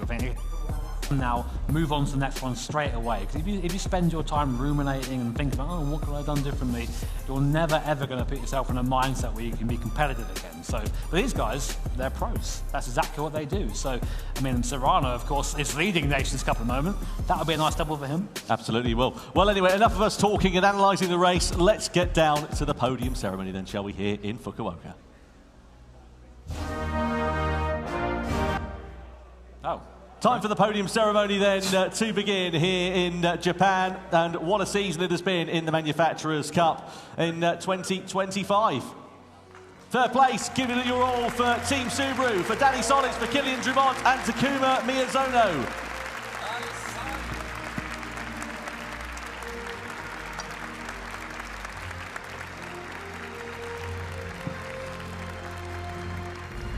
Second place for Team Mazda, Ryota Kokeman, Paul Yura and Samuel Cardinal.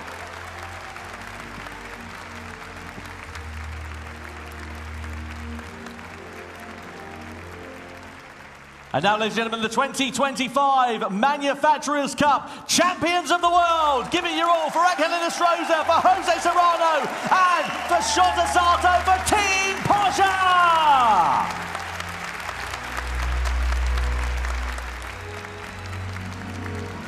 Now, ladies and gentlemen, please stand if you're able for the national anthem of our winning manufacturer of Germany.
The national anthem of Germany plays out here in Fukuoka for the Manufacturers' Cup Champions of 2025, Team Porsche. Now time then for the trophies to be presented. Third place, Ikuyo Maeda for Mazda. Oh, sorry, I beg your pardon, for Masahiro Tsuzaki for Sumitomo Rubber Industries, presenting the third place trophy awarded to Team Subaru.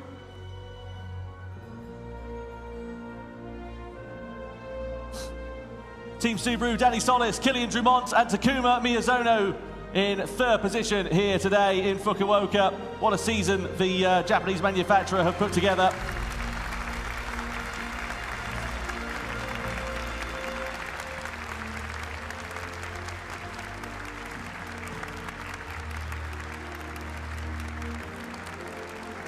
A huge round of applause here for the third place team of Team Subaru, for Danny Solis, for Kylian Drumont and for Takuma Miyazono.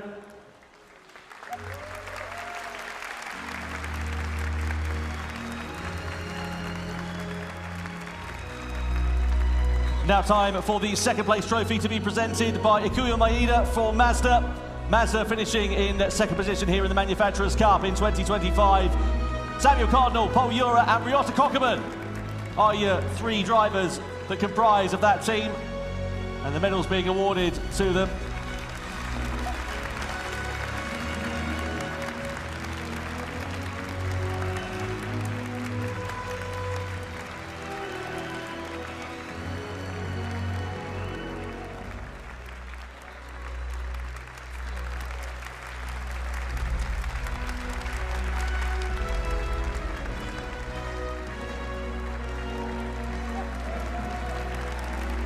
Second position for Team Mazda in the Manufacturers' Cup of 2025.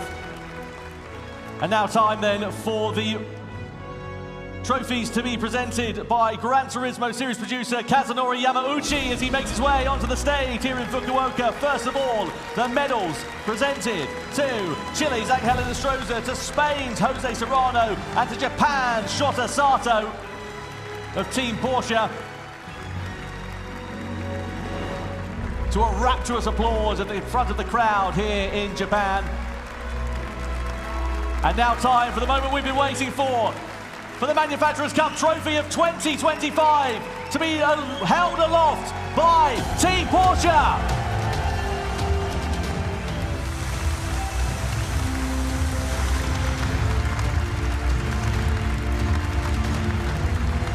This way. This way. This way.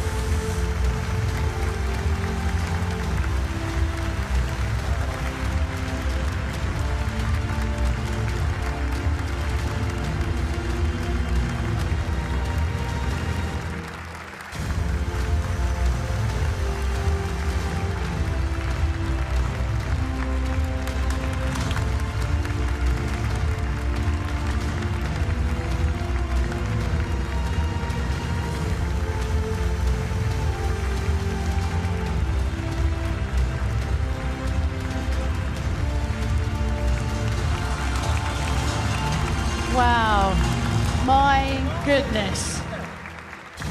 I mean, he thought it was over. He thought it was over in that last minute. Wow, that was great.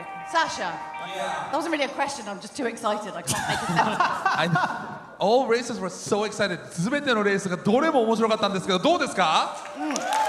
They agree with me. Every race was really exciting, and you got so many goosebumps here tonight. Well, you need to come along to all the rounds, obviously, so you don't miss the action. Invite me. Yeah. I'm available. Guys, don't call us, we'll call you. Did you enjoy it? How's it feel to be back? You're not allowed to miss any more next year. Yeah, I think this is a reminder that I gotta stay around, eh? That's how you gotta do it. But yeah, same for me. When Angel's saying he had a heart attack, just in us in the booth. Holy hell. I had to pick him up from the ceiling at one point, to be honest. We were like shouting for 2 seconds, right? I was like, wow! Yeah. But it was like, like, don't move. It doesn't seem to matter what you do in the GT World Series. When all is said and done, you can't predict it. I mean, honestly, if you were a crystal ball reader or doing tarot cards or something like that, it's pointless. Because it just, whatever happens, it turns on its head on a sixpence, doesn't it?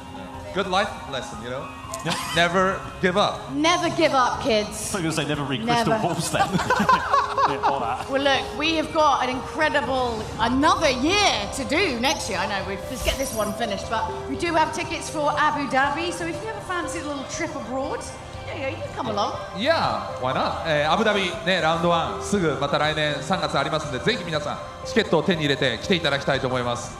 Yep, all right, so. That's going to be super cool. We're very, very excited. But don't go anywhere, because tomorrow we're going to have the grand finals of the Nations Cup. Ooh. 明日はネーションズカップです、ファイナル。明日も来る方、拍手 Okay, we'll see you tomorrow. Bye! また明日さよなら。